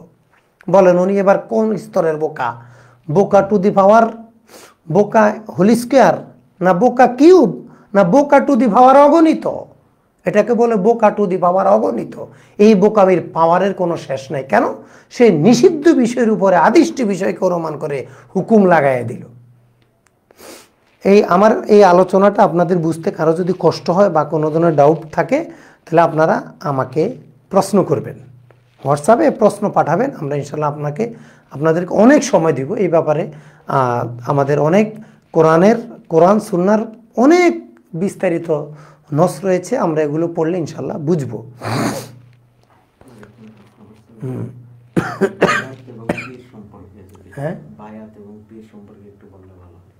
হ্যাঁ, বায়াত এটা সুন্নতে রসুল। রসুল সাল্লাল্লাহু আলাইহি সাল্লাম বায়াতের কথা কোরআনে কারিমে আছে, সূরা ফাতার মধ্যে রসুল সাল্লাল্লাহু আলাইহি সাল্লাম সাহাবায়ে কেরামের নবীজির হাতের উপরে সাহাবায়ে কেরাম হাত রেখেছেন। তো 1400 সাহাবীর হাতটা এক জায়গায় আনা সম্ভব না। তো ভিড়াভিড়ি করে যে কজনে হাত রেখেছে বাকিটা ভিড়ের মধ্যে শরিক হয়েছে। ইয়াদুল্লাহি ফাওকা আইদিহিম, এটাকে বায়াতের রেদওয়ান বলেছেন। এবং রসুল সাল্লাল্লাহু আলাইহি সাল্লাম সাহাবায়ে কেরামকে বিভিন্ন সময় ভালো কাজের উপরে বায়াত নিতেন। এজন্য ভালো কাজের বায়াত নেওয়া সুন্নত। এই জন্য আমাদের হক্কানি সিলসিলার পীর মাশায়েখগণ মুরিদদেরকে বায়াত করায়। বায়াত করা মানে কি? বায়াত মানে ওয়াদা করায়, তাকে বিক্রি করায় যে তুমি আল্লাহর বিধানের সামনে বিক্রি হয়ে যাও, আল্লাহর বিধানের বাইরে তুমি চলবে না, এই ওয়াদা দাও। বায়াত মানে নেক কাজে করার এবং খারাপ কাজ না করার ওয়াদা, এটা হলো বায়াত। আর পীর মুরিদি বিষয়টা কি? পীর মুরিদি বিষয়টা এটা মূলত আমাদের আঞ্চলিক পরিভাষা পীর মুরিদি। অনেক ভাইরা বলেন পীর মুরিদি তো কোরআনে নাই। আমরা বলি নামাজ রোজাও কোরআনে নাই।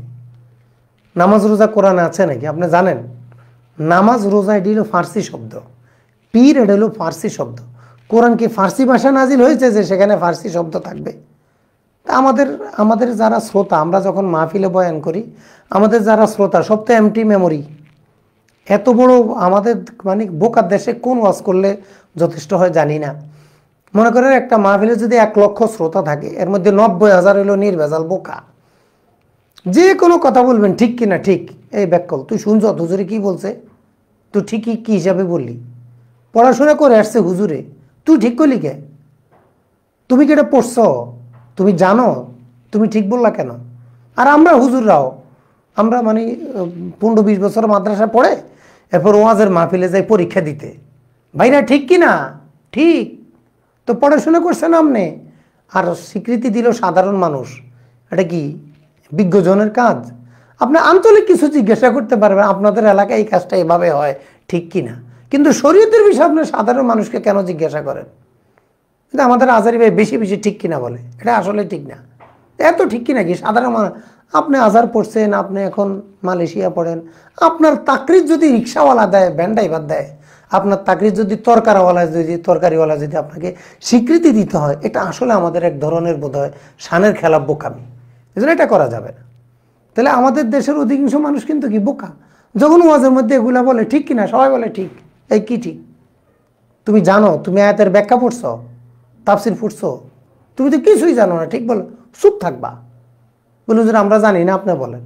সাহাবে কেরামকে নবীজি যখন জিজ্ঞাসা করতেন তোমরা কি এটা জানো, সাহাবে কেরাম কি বলতেন? আল্লাহু ও রাসূলুহু আলাম, আল্লাহ এবং তার রসুলই ভালো জানেন।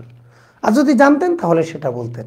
তাহলে নবীজির ওয়াজগুলো কেমন ছিল, আর আমাদের ওয়াজ মাহফিলগুলো কেমন? বেদাত আর খুঁজে পায় না, এটা যে একটা মানে চরমতম বেদাত, কথায় কথায় ঠিক কিনা ঠিক, এটা তো আসলে ঠিক না। তো পীর মুরিদি বিষয়টা কি? আমাদের এই খারেজিরা ইসলামী আন্দোলনের নামে খারেজি হোক, আর তরিকার নামে খারেজি হোক, আর হাদিসের নামে খারেজি হোক, খারেজি তো খারেজি, ওরা তো হলো জাতেই খারেজি। এই খারেজি ভাইরা যখন মানুষকে প্রশ্ন করে ঠিক কিনা, সবাই বলে ঠিক। পীর মুরিদি কোরআনে নাই, হ্যাঁ ঠিক। তো তুমি কি পুরো কোরআন পড়ছ? আসলে পীর এটা ফার্সি শব্দ, নামাজ রোজা ফার্সি শব্দ, এগুলো তো কোরআনে থাকবে না। কোরআনে আছে সলাত, কোরআন আছে সওম, আর পীর মুরিদি এটাকে কোরআনে আছে তাসকিয়া। হুয়াল্লাযী বাআসা ফিল উম্মিয়িনা রাসূলাম মিনহুম ইয়াতলু আলাইহিম আয়াতি ওয়া ইউযাক্কিহিম, এই যে তাসকিয়া, রব্বানা ওয়াবাস ফীহিম রাসূলাম মিনহুম ইয়াতলু আলাইহিম আয়াতিক ওয়া ইউআল্লিমুহুমুল কিতাবা ওয়াল হিকমা ওয়া ইউযাক্কিহিম, এই যে তাসকিয়া। তাহলে পীর মুরিদিকে কোরআনে আনা হয়েছে কোন নামে? তাসকিয়াতুন নফস নামে। কদ আফলাহা মান যাক্কাহা ওয়া কদ খাবা মান দাসসাহা, কদ আফলাহা মান তাযাক্কা, এই যে তাসকিয়া, এটা হলো পীর মুরিদি, আত্মশুদ্ধি, আত্মশুদ্ধি। আর হাদিসে আসছে ওয়ামাল ইহসান আন তা'বুদাল্লাহ কান্নাকা তারাহু ফাইন লাম তাকুন তারাহু ফাইন্নাহু ইয়ারাক, এই যে এটাকে বলে ইহসান। তাহলে পীর মুরিদিকে কোরআন এনেছে তাসকিয়া শব্দ দিয়ে, পীর মুরিদিকে হাদিস এনেছে ইহসান শব্দ দিয়ে। সমাজে চলে তরিকা তাসাউফ নামে, আমাদের দেশে পীর মুরিদির নামে চলে। তা আপনি তো মূল বিষয় দেখবেন, নামটাকে ব্যঙ্গ করেন কেন? পীর মুরিদি কোরআনে নাই, আপনার নামও তো কোরআনে নাই, তাই বলে কি আপনি বাতিল? আপনার বাবার নামও তো কোরআনে নাও থাকতে পারে, আপনার গোষ্ঠীর কারো নামও নাও থাকতে পারে, তাহলে কি আমাদের পুরো গোষ্ঠীর শুদ্ধ বেদাত বাতিল? আসলে এগুলো বোকামি, এগুলো ঠিক না। আমাদের আমরা নুসুসে শরিয়ার কাছে একটা বিধানকে রাখবো, নুসুসে শরিয়ার কানুনের আলোকে আমরা ইনসাফপূর্ণ কথা বলবো। তাহলে পীর মুরিদি কোরআন আছে কি নামে? তাসকিয়া নামে। হাদিস আছে কি নামে? ইহসান নামে। আর ওলামায়ে কেরাম মুজতাহিদ ইমামদের মাঝে ছিল কি নামে? তাসাউফ, তরিকা তাসাউফ নামে। আমাদের সমাজে আছে পীর মুরিদি নামে। এটা হলো নামকরণ, কোথায় কি নামে আছে। পীর মুরিদির হাকিকতটা কি? পথহারা মানুষগুলোকে আল্লাহর পথে নিয়ে আসা, পথহারা মানুষগুলোকে আল্লাহর পথে নিয়ে আসা। যেমন মনে করেন আপনি কোনো পীরের মুরিদ না, কিন্তু আপনার সাংগঠনিক আমির নাই, তো ভাইজামি কথা বলেন কেন? পীর মুরিদি বেদাত। তো আপনার সংগঠনের যে আমির আছে উনি আপনার পীর না? ওনার কথা মতো তো আপনি একবারে সবাইকে খুন করে ফেলতে পারেন, ওনার কথা মতো তো আপনি নিজে জানও দিয়ে ফেলতে পারেন। তাহলে একই কাজ আমরা করি পীর মুরিদির নামে, আপনি করেন রাজনৈতিক পরিভাষার নামে। মূলত আপনার আমিরও আপনাকে কি উনার দৃষ্টিতে যেটা অন্যায় সেটা থেকে বাঁচিয়ে কল্যাণের পথে নিয়ে আসতে চায়। তো পীর মুরিদি যদি শিরক হয়, তাহলে আমিরগিরি, নেতাগিরি আর অধীনস্থ এই সবগুলা শিরক হবে। কারণ আপনি আল্লাহ কি বলছে এই অনুযায়ী চলেন না, আপনার নেতা কি বলে সেটাকে আল্লাহর কথা মনে করে চলতেছেন। তাহলে আমাদের সমস্যাটা কোথায়? আমার সংগঠনের আমির আছে, নায়েবে আমির আছে, আমার সংগঠনের সেক্রেটারি আছে, সব আছে, আমরা তাদের কথা মেনে চলি, তখন বলি আউলিল আমরি মিনকুম, সাংগঠনিক নেতাদের কথা মেনে চলো, আলাইকুম বিসাওয়াদিল আজম, তোমরা বড় সংগঠনে থাকো। এই ধরনের কথা আমরা কিন্তু আমাদের বিভিন্ন ট্রেনিংয়ে বলে থাকি। ঠিক আপনি যে কাজটা করেন সাংগঠনিক নামে, আমরা ওই কাজটা করি সাংগঠনিক ছাড়া দরবারি নামে। আমাদের দরবার, আমাদের খানকা, হ্যাঁ, আমাদের পীর মুরিদি, এগুলো। তাহলে এখানে আমাদের আপনি আমির নামে থাকেন আর পীরের নামে থাকেন, মূল দেখার বিষয় হলো আপনার মধ্যে সুন্নত আছে কিনা, আপনার মধ্যে হারাম আছে না নাই, আপনার মধ্যে ফরজ ওয়াজিব সুন্নত মুস্তাহাব আছে না নাই, আপনার মধ্যে সহি আকীদা আছে না নাই। আপনি এবার আমিরের নামে থাকেন আর পীরের নামে থাকেন, আমরা সেটা দেখব না। আমরা কি দেখব? আমরা দেখব আপনার মধ্যে কোরআন সুন্নাহর যে বিধান সেটা আছে কিনা। যদি থাকে তাহলে আপনি আমার আল্লাহ পাওয়ার উসিলা। আর যদি না থাকে, এবার পীরের নামে থাকেন আর আমিরের নামে থাকেন আর সভাপতির নামে থাকেন আর সেক্রেটারির নামে থাকেন, আপনি বাতিল। যেই নামে থাকেন কোরআন সুন্নাহর যদি বিধান পাওয়া না যায়, আপনার মধ্যে মিল পাওয়া না, তাহলে আপনি বাতিল। এই জন্য আমি পীরের নামে থাকলেও বাতিল হতে পারি, আমিরের নামে থাকলেও সঠিক হতে পারি। শুধু নামের কারণে হুকুম লাগানো ঠিক না। আমরা দেখব গুণাবলীর উপরে এরপরে আমরা হুকুম লাগাবো। তাহলে আল্লাহ তাআলা বললেন ওয়াবতাগু ইলাইহিল ওয়াসিলা, আল্লাহ পাওয়ার রাস্তাগুলো তোমরা তালাশ করো। ওয়াজাহিদু ফি সাবিলিহি, আল্লাহর রাস্তায় তোমরা জিহাদ চালিয়ে যাও। লাআল্লাকুম তুফলিহুন, আর সম্ভবত তোমরা সফল কাম হয়ে যাবে। তাহলে এখানে মূল বিষয়টা কি? উসিলা কোরআন সুন্নাহ। আর কোরআন সুন্নাহ বুঝতে হলে কার কাছে যেতে হবে? হক্কানি এলেম বুঝতে হলে আলেম ওলামার কাছে যেতে হবে। আমলটা বুঝতে হলে হক্কানি পীর মাশায়েখের কাছে যেতে হবে। আগে তো এলেম আমল একত্রে ছিল, এখন আমরা দুর্বল হয়ে গেছি।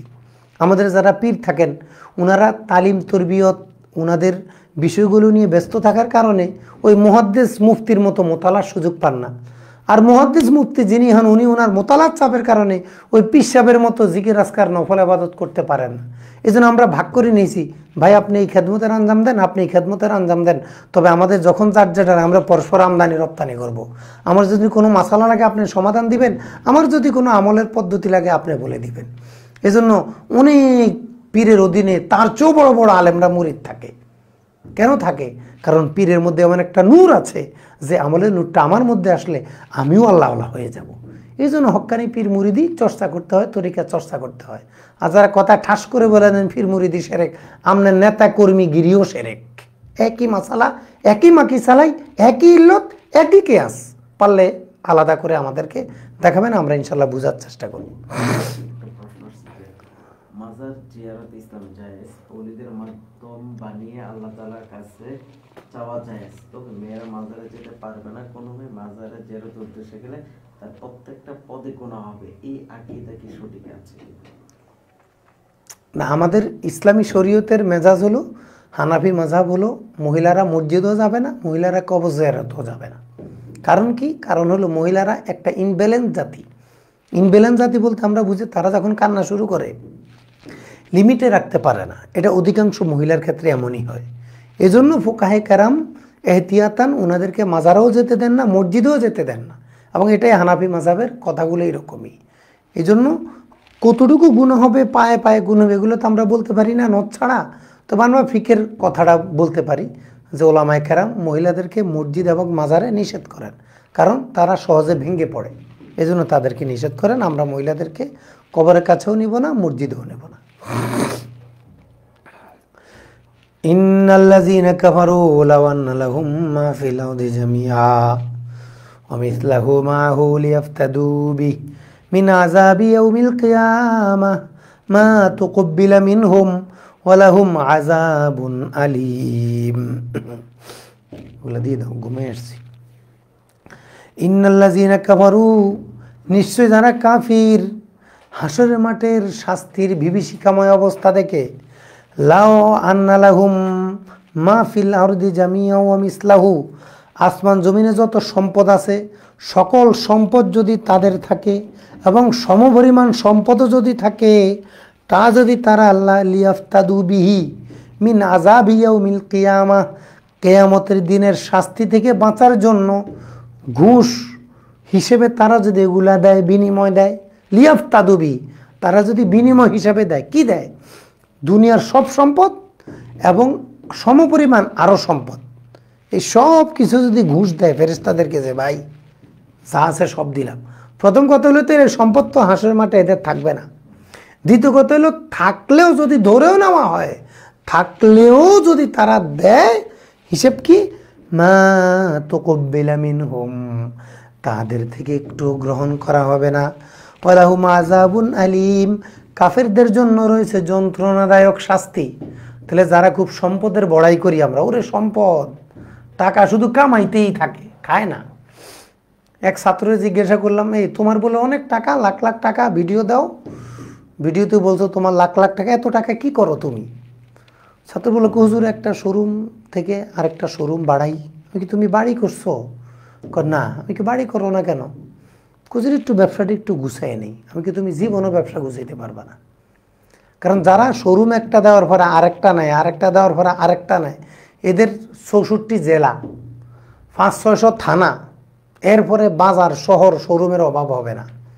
তো এদের সমস্যাটা কোথায়? এরা মনে করে ব্যবসাটা একটু বড় হোক, একটু কষ্ট করে চলি, ব্যবসাটা একটু বড় হোক না। তো তুমি দান করলা, তুমি দানও তো করো না। বললাম, তুমি কয় টাকা দান করো বছরে? এটা আমার 1 মাসের দানের সমান হবে না, একটু ব্যবসাটা গুছাই নে। আসলে এটা একটা ভুল পদ্ধতি। নিয়ম কি, তোমার যা আছে সেটা দিয়ে তুমি তোমার কাজকে ডেভেলপ করবা, এখান থেকে তুমি তোমার পুঁজিপাটটা গুছিয়ে ঘর দরজা করে দান সৎকার সব চালাইতে হবে। তুমি যদি অপেক্ষা করো, আরও অপেক্ষা করো, আর এই ধরনের লোভ, অহদিনাতিল আনফুসুস সুহা, তোমার আমার নফসের সাথে লোভকে লেপ্টে দেওয়া হয়েছে, অতএব লোভ থেকে আমি আর তুমি কখনো সরতে পারবো না। যেহেতু সরতে পারবো না, অবস্থা সামর্থ্য অনুযায়ী আমরা ব্যয়বার গ্রহণ করব এবং আমরা ব্যয় করব।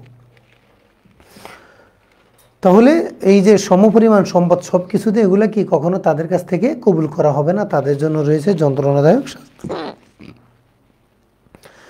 ইউরিদুনা আন ইয়াখরুজু মিনান নার, হাসরের মাঠে তাদেরকে যখন শাস্তি দেওয়া হবে জাহান্নামে যাওয়ার পর, তারা চাইবে বের হতে জাহান্নাম থেকে। আন ইয়াখরুজু মিনান নার, জাহান্নাম থেকে বের হতে চাইবে। ওমা হুম বিখারিজিনা মিনহা, তারা জাহান্নাম থেকে বের হতে পারবে না, বের হতেই পারবে না। বিখারিজিনা মিনহা মানে বের হওয়ার মতো কোনো সুযোগই তাদের থাকবে না। ওয়ালাহুম আযাবুম মুকিম, তাদের জন্য রয়েছে চিরস্থায়ী শাস্তি।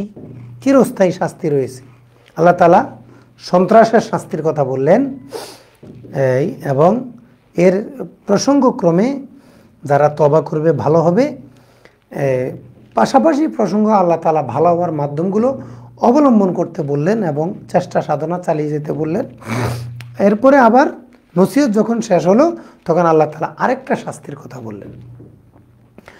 ওয়াস-সারিকু ওয়াস-সারিকাতু ফাকতাউ আইদিয়াহুমা, পুরুষ চোর মহিলা চোর যখন চুরি করবে, পুরুষ চোর মহিলা চোর যখন চুরি করবে, ফাকতাউ আইদিয়াহুমা, তোমরা তাদের ডান হাত কেটে দাও। অন্য কেরাতে যাই মানাহুমা, তোমরা চোরের ডান হাত কবজি পর্যন্ত কেটে দাও। জাযাআন বিমা কাসাবা, তারা যা করেছে তার প্রতিদান হিসেবে, জাযাআন প্রতিদান হিসেবে, বিমা কাসাবা যা অন্যায় করেছে, এই চুরির অন্যায়ের কারণে তাদেরকে, এটা তাদের পাওনা, তাদেরকে দিয়ে দাও। তাদের হাতটা কেন কাটবা? নাকালাম মিনাল্লাহ, আল্লাহর পক্ষ থেকে শাস্তি স্বরূপ, আল্লাহর পক্ষ থেকে শাস্তি স্বরূপ তাদের প্রতিদান হলো হাত কেটে দেওয়া।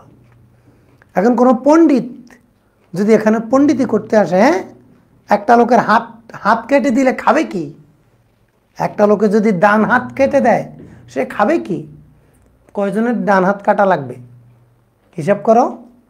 একটা দেশে যদি চোরের হাত কাটা হয়, ওই দেশে তো পরের দিন থেকে চোরই থাকবে না, এরপরে তো কারো হাতই কাটা যাবে না। একটা হাত কাটার কারণে কোটি কোটি মানুষের জান বেঁচে গেছে। শুধু এই হাতটা না কাটার কারণে বহু মাথা পড়ে যাচ্ছে। এজন্য কোরআনের বিধানই একমাত্র শান্তির পথ। এগুলো তো আমরা রাজনৈতিক কারণে বুঝতে চাই না, গ্লোবালাইজেশন ওয়ার্ল্ডের কারণে আমরা বুঝতে চাই না। আমরা মনে করি এগুলা মানলে আমাদের সব শেষ হয়ে যাবে। না, কখনোই শেষ হবে না। আপনি যাদের অনুসরণ করেন তাদের আদালতগুলো দেখেন, সেখানে অনেক স্বচ্ছতা আছে। ওই ইউরোপের আদালতগুলো আমাদের চেয়ে অনেক স্বচ্ছ। ওদের 10% স্বচ্ছতা আমাদের মধ্যে আছে কি না, যথেষ্ট সন্দেহজনক। ওই দেশের প্রেসিডেন্ট দোষ করলেও তাকে জবাবদিহিতা করতে হয়, তাকে দাঁড়াতে হয়, কিছু একটা আছে সেখানে। কিন্তু আমাদের এখানে অনেক কিছুই নেই। আল্লাহর পক্ষ থেকে শাস্তি স্বরূপ আল্লাহু আজিজুন হাকিম, আল্লাহ তাআলা মহাপরাক্রমশালী, প্রজ্ঞাবান। আল্লাহর যেহেতু শক্তি আছে এবং প্রজ্ঞা আছে, আল্লাহ জানেন তোমাকে কি করতে হবে। এজন্য তোমার হাত কাটা, তোমার মাথা কাটা, এগুলো হলো আল্লাহর বিধান, এগুলোর মধ্যেই তোমাদের কল্যাণ নিহিত। আর তোমরা যেহেতু আজিজও না হাকিমও না, আল্লাহর বিধান লঙ্ঘন করে তোমরা কখনো শান্তি পাবা না। এগুলো হলো আমাদের রাষ্ট্রপ্রধান, আমাদের প্রধানমন্ত্রীকে আল্লাহ তাআলা বলছেন, ও বাংলাদেশের প্রধানমন্ত্রী, তোমার আদালতে আমার এই বিধান কায়েম করো, তাহলে তুমি এই বিধানগুলো মানার যে নিয়ামত সেগুলো তুমি পেয়ে যাবা। কারণ প্রধানমন্ত্রী যদি না মানেন, অথবা ওনাকে যদি কেউ না মানতে বাধ্য করে, আমাদের দেশের প্রধানমন্ত্রী তো আসলে অনেক অসহায়, কারণ উনি নিজের ইচ্ছা সব কাজ করতে পারে না, অনেকের ইচ্ছাকে মিলাই অনেক সময় কাজ করতে হয়। মানে আমরা তার মানুষের মনের ভিতরে ঢুকে কথা বলতে পারি না। এই জন্য আল্লাহ তাআলা প্রধানমন্ত্রীকে বলছেন, প্রধানমন্ত্রী হয়েছ তো বিধানগুলো বাস্তবায়ন করো, কোরআনকে তোমার আদালতের মূলনীতি বানাও, তোমার সংবিধানের মূলনীতি বানাও। ফামান তাবা মিন বাদি যুলমিহি, যে ব্যক্তি গুনাহ করার পর তওবা করবে, তাবা ইয়াতুবু তাওবান, তওবা করা, ওয়া আসলাহা, তার আমলকে পরিশুদ্ধ করে নিবে, ফাইন্নাল্লাহা ইয়াতুবু আলাইহি, আল্লাহ তার তওবা কবুল করবেন, ইন্নাল্লাহা গফুরুর রহিম, আল্লাহ তাআলা মহান ক্ষমাশীল এবং দয়ালু। আলাম তা'লাম আন্নাল্লাহা লাহু মুলকুস সামাওয়াতি ওয়াল আরদ ইউআযিবু মান ইয়াশা ওয়া ইয়াগফিরু লিমান ইয়াশা ওয়াল্লাহু আলা কুল্লি শাইইন কাদির। আলাম তা'লাম, আপনি কি জানেন না? আন্নাল্লাহা লাহু মুলকুস সামাওয়াতি ওয়াল আরদ, আসমান জমিনের সকল রাজত্ব একমাত্র আল্লাহর। রাষ্ট্রপ্রধানকে আল্লাহ তাআলা বলছেন যে তুমি তো এমন একটা দেশের প্রধানমন্ত্রী যেই দেশের মধ্যে নিজের নামটাও লেখা যায় না, এতটুকু পেয়ে তুমি আমার বিধান মানো না, আমার ক্ষমতা শুনবা? আমার ক্ষমতা কি? আন্নাল্লাহা লাহু মুলকুস সামাওয়াতি ওয়াল আরদ, আল্লাহর জন্য রয়েছে আসমান জমিনের সকল রাজত্ব। সূর্যের উপর তোমার কোনো ক্ষমতা আছে? এখন বিশ্বে যারা খুব মোড়লগিরি করে মুসলমানদের উপরে, সবার উপরে, কে কার উপরে উঠবে? সূর্যের উপরে কি নিয়ন্ত্রণ করবে? বাতাসের উপরে কি নিয়ন্ত্রণ করবে? প্রাকৃতিক যে বিপদগুলো সেগুলোর উপরে সে কি নিয়ন্ত্রণ করবে? এ তো মানুষের কোনো ক্ষমতাই নেই। জাপানের মতো দেশ ডেলি কয়েকবার ডাল খিচুড়ি হয়ে যায়, তাহলে আরও যারা তা মানুষ তা আসলে দুর্বল।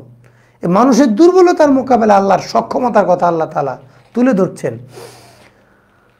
আন্নাল্লাহা লাহু মুলকুস সামাওয়াতি ওয়াল আরদ ইউআযিবু মান ইয়াশা, যাকে ইচ্ছা তাকে শাস্তি দিবেন, ওয়া ইয়াগফিরু লিমান ইয়াশা, যাকে ইচ্ছা তাকে ক্ষমা করবেন। আল্লাহর ইচ্ছা, আল্লাহর ইচ্ছার কথা আল্লাহকে বলে দিয়েছেন। আল্লাহ আজিজ, আল্লাহ হাকিম, অথবা আল্লাহ যা করেন সব যৌক্তিক। আমার বুঝে আসুক আর না আসুক সেটা যৌক্তিক।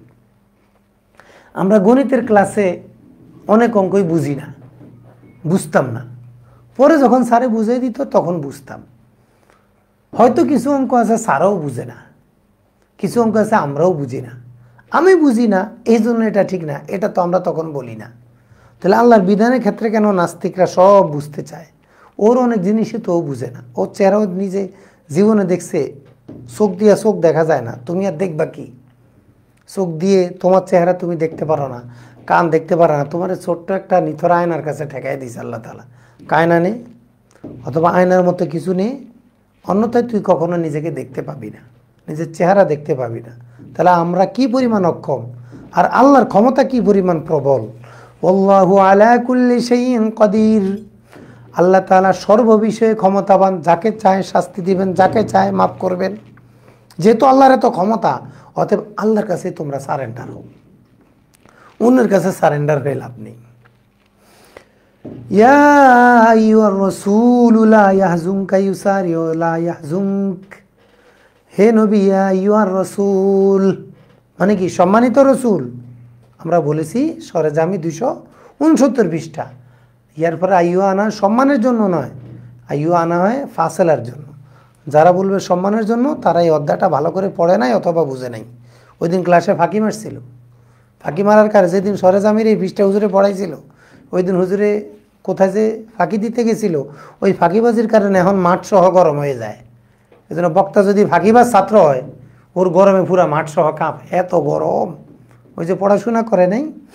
তাহলে ইয়ার পরে আইয়ুহা কেন আসে? তাজিমের জন্য না, বরং আইয়ুহাকে আনা হয় ফাসেলার জন্য।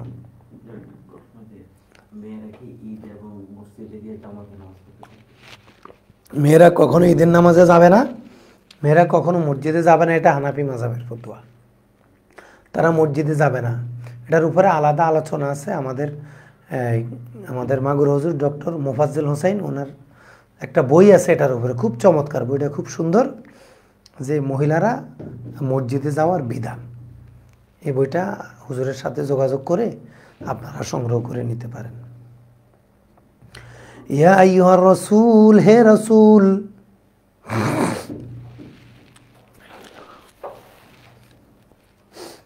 এখানে আমাদের দেশে আমাদের অনেক ওয়াইজিনে কেরাম বলে থাকেন, আল্লাহ তারা কোরআনে বলছেন ইয়া মুসা, কখনো ইয়া মুহাম্মদ বলেন না, ইয়া আইয়ুহার রাসূল বলেছেন সম্মান দিয়ে। ওনার কথাটা সঠিক, বুঝটা ভুল। উনি বুঝাইতেছেন আইয়ুহার মাধ্যমে সম্মান দিচ্ছে, এটা ভুল। নবীজিকে আল্লাহ সম্মান দিয়েছেন নাম ধরে না ডেকে, উপাধি ধরে ডেকেছেন, এটা হলো সম্মানের বস্তু। তাহলে ভুলটা কোথায়? ওই ওয়াইজের কথাটা সঠিক যে আল্লাহ তাআলা বলছেন ইয়া মুসা, ইয়া ইয়াহইয়া, ইয়া জাকারিয়া, কিন্তু ইয়া মুহাম্মদ বলেন নাই, বলেছেন ইয়া আইয়ুহার রাসূল, সম্মান দিয়ে বলেছেন। সম্মানটা কি আইয়ুহার মধ্যে না রসুল শব্দের মধ্যে? ইয়া আইয়ুহাল মুদ্দাসসির, সম্মানটা কি আইয়ুহার মধ্যে না মুদ্দাসসিরের মধ্যে? ইয়া আইয়ুহাল মুজাম্মিল, সম্মানটা কি আইয়ুহার মধ্যে না মুজাম্মিলের মধ্যে? এই জায়গায় বিশেষত আমাদের কয় উলামায়ে কেরাম ওনারা বুঝতে একটু ভুল করে ফেলেন। যারা আবার পড়াশোনা করছে তারা আলহামদুলিল্লাহ এই ভুলটা করে না, তবে অধিকাংশ এই ভুলটা করেন।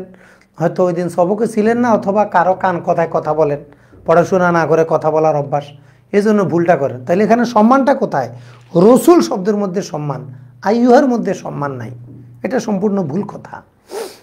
তাহলে ওনাদের কথাটা সঠিক, বুঝটা কি ভুল। সঠিক কি? রসুল শব্দের মাধ্যমে উপাধি দিয়ে ডাকা, এটা হলো সম্মান। আইয়ুহা দিয়ে ডাকলে সম্মান হয় না, কারণ আলামের আগে কখনো আইয়ুহা আসবে না।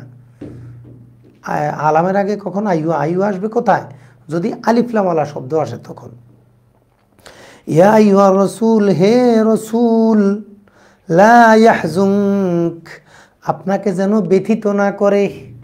হাসানা ইয়াহজুনু, হাজানা ইয়াহজুনু হুজনান, অর্থ কষ্ট দেওয়া, আর হাজিনা ইয়াহজানু হাজানান, অর্থ কষ্ট পাওয়া। তাহলে বাবে নাসারা থেকে আসলে অর্থ কি হবে? কষ্ট দেওয়া। আর সামিয়া থেকে আসলে অর্থ হবে কষ্ট পাওয়া। লা ইয়াহজুনকা, আপনাকে যেন ব্যথিত না করে। কিসে? আল্লাযীনা ইউসারিউনা ফিল কুফরে, যারা দৌড়ে দৌড়ে কুফরের মধ্যে পড়ে, খুব দ্রুত গতিতে যারা কুফরিতে পড়ে, এরা যেন আপনাকে ব্যথিত না করে। মিনাল্লাযীনা ক্বালু আমান্না বিআফওয়াহিম ওয়ালাম তুমিন কুলুবুহুম। এখানে আল্লাহ তাআলা কাদের কথা বললেন? দুই শ্রেণীর কথা বললেন, যে ইহুদি এবং মুনাফিক, কাফের এবং মুনাফিকদের আচরণ আপনাকে যেন ব্যথিত না করে। তো মুনাফিকরা কি করত? মিনাল্লাযীনা, যারা ক্বালু বলতো আমান্না, আমরা ঈমান এনেছি, বিআফওয়াহিম, আমান্না বলতো মুখ দিয়ে, ওয়ালাম তুমিন কুলুবুহুম, তাদের মন ঈমান আনেনি, অর্থাৎ মুখে মুখে ঈমান আনেছে কিন্তু মনে প্রাণে ঈমান আনেনি। তাহলে এরা কি? মুনাফিক। এখন আয়াতের অনুবাদটা কি হবে? ইয়া আইয়ুহার রাসূল লা ইয়াহজুনকাল্লাযীনা ইউসারিউনা ফিল কুফর, যারা দৌড়ে গিয়ে দ্রুত গতিতে কুফরিতে পড়ে, এদের এক শ্রেণী হলো মুনাফিক, এরা যেন আপনাকে ব্যথিত না করে। ওয়ামিনাল্লাযীনা হাদু, আরেক শ্রেণী হলো ইহুদি, এরা যেন ব্যথিত না করে। তাহলে ইহুদিরা এবং মুনাফিকরা, এদের আচরণ, এদের কথাবার্তা আপনাকে যেন কি ব্যথিত না করে। এদের কি আচরণ? এখানে একটা ঘটনা, হুদায়বিয়া নামক স্থানে ইহুদিদের একটা লোক, একটা পুরুষ আর মহিলা ব্যভিচারে লিপ্ত হলো। ওই দুটা লোক ছিল তাদের সমাজে খুব সম্ভ্রান্ত, দামি, প্রভাবশালী লোক ছিল। আল্লাহর বিধান পরিবর্তন বিকৃতিতে ইহুদিরা সবসময় সেরা ছিল পৃথিবীতে। এই মাসালায় ওরা সবসময় ভালো, যে বিধানকে কত দ্রুত কতভাবে বিকৃত করা যায়। যেহেতু লোকগুলা সম্ভ্রান্ত, আর এদের তাওরাতের শাস্তি হলো বিবাহিত নারী পুরুষ ব্যভিচার করলে তাদেরকে গেড়ে মৃত্যু পর্যন্ত পাথর মারতে হবে, তাহলে কঙ্কার আঘাতে হত্যা, এটা হলো এদের শাস্তি, রজম। এটা তাওরাতের বিধান। এরা তো তাওরাত পড়ে জানে। এখন যদি তাওরাত অনুযায়ী ফয়সালা করে, তাইলে তো একটা সম্ভ্রান্ত মানুষ, তার তো আর কোনো সম্মানও থাকবে না, দুনিয়াতেও বাঁচতে পারবে না। এই জন্য তারা একটা কাফেলা ঠিক করলো। একটা কাফেলা ঠিক করে তাদেরকে বললো, শোনো, তোমরা মদিনায় যে নবী আছে ওনার কাছে যাও, উনি যদি আমাদের মতো বিধান দেয় মানবা, আর যদি তাওরাতের মতো বিধান দেয় তাহলে মানবা না। আমাদের মতটা কি, যে তারা একটা বিধান বানায় নিয়েছিল, ব্যভিচার করলে এদেরকে জুতা পিটা করে, ঝাড়ু পিটা করে, গালে মুখে কালি দিয়ে, বাহনের উল্টা করে বসায় বাজারে বাজারে ঘুরে অপমান করা হতো, শাস্তি শেষ। এটা তারা শাস্তি নির্ধারণ করলো। তো নবীজির কাছে পাঠানোর সময় ইহুদিরা কি বলে দিল, যে আমাদের মতো যদি বিধান দেয় মানবা, আর যদি তাওরাতের মতো বিধান দেয় তাহলে মানবা না। তারা আসলো, নবীজিকে বললো, হুজুর আমাদের তো এমন একটা সমস্যা হয়েছে, আপনার সমাধান দেন। নবীজি বললেন, আমার সমাধান কি তোমরা মানবা? জি হুজুর, মানবো। তখন আল্লাহ তাআলা এই তাওরাতের বিধান নাজিল করে দিলেন, যে এই আয়াতগুলো নাজিল করলেন। তাওরাতে এটা আছে, সামনে আরও বিধান আছে, এগুলো তারা মানতে হবে। যখন নবীজি বললেন এ তো রজম করতে হবে, তারা অস্বীকার করলো না, হুজুর আমরা রজম করব না। অথচ তারা বলল,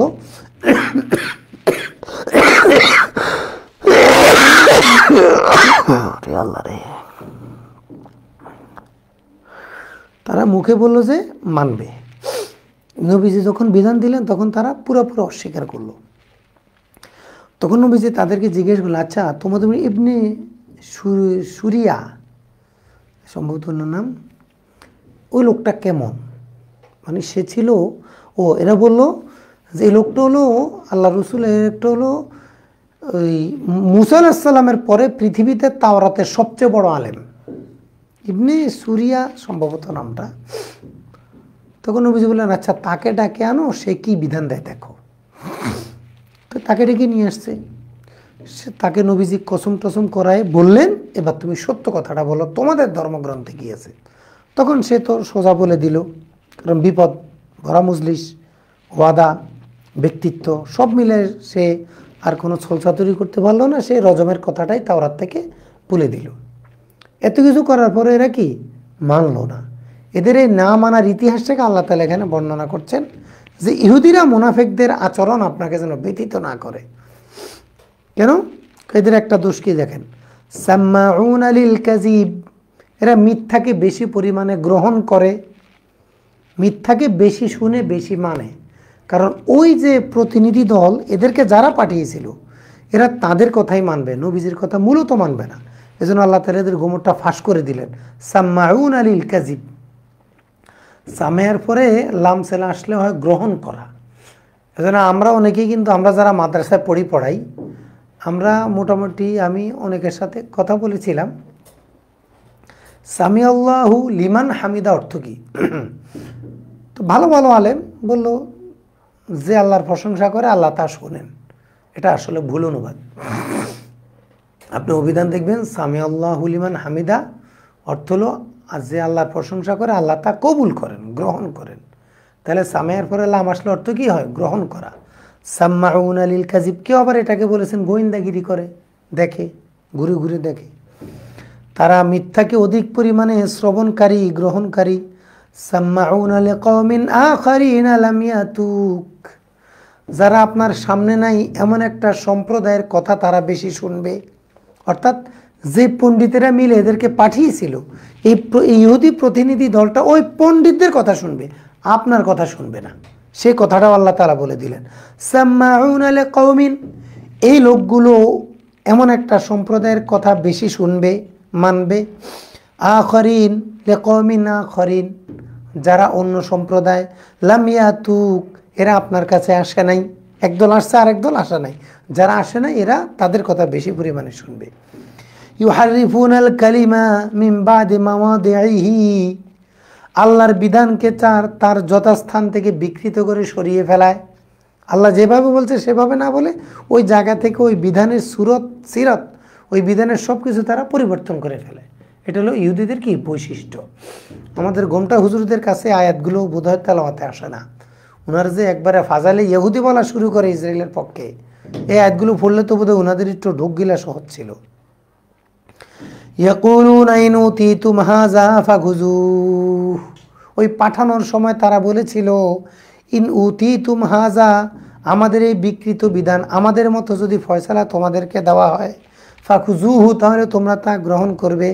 ওয়াইন লাম তুতাউহু, যদি আমাদের মতো বিধান তোমাদেরকে দেওয়া না হয়, ফাহজারু, তাহলে তোমরা মুহাম্মদ সাল্লাল্লাহু আলাইহি ওয়াসাল্লামের কথা মানা থেকে দূরে থাকবে, বেঁচে থাকবে। হাজিরা ইয়াহজারু হাজারান, অর্থ কি? দূরে থাকা, বেঁচে থাকা, সরে থাকা, সতর্ক থাকা।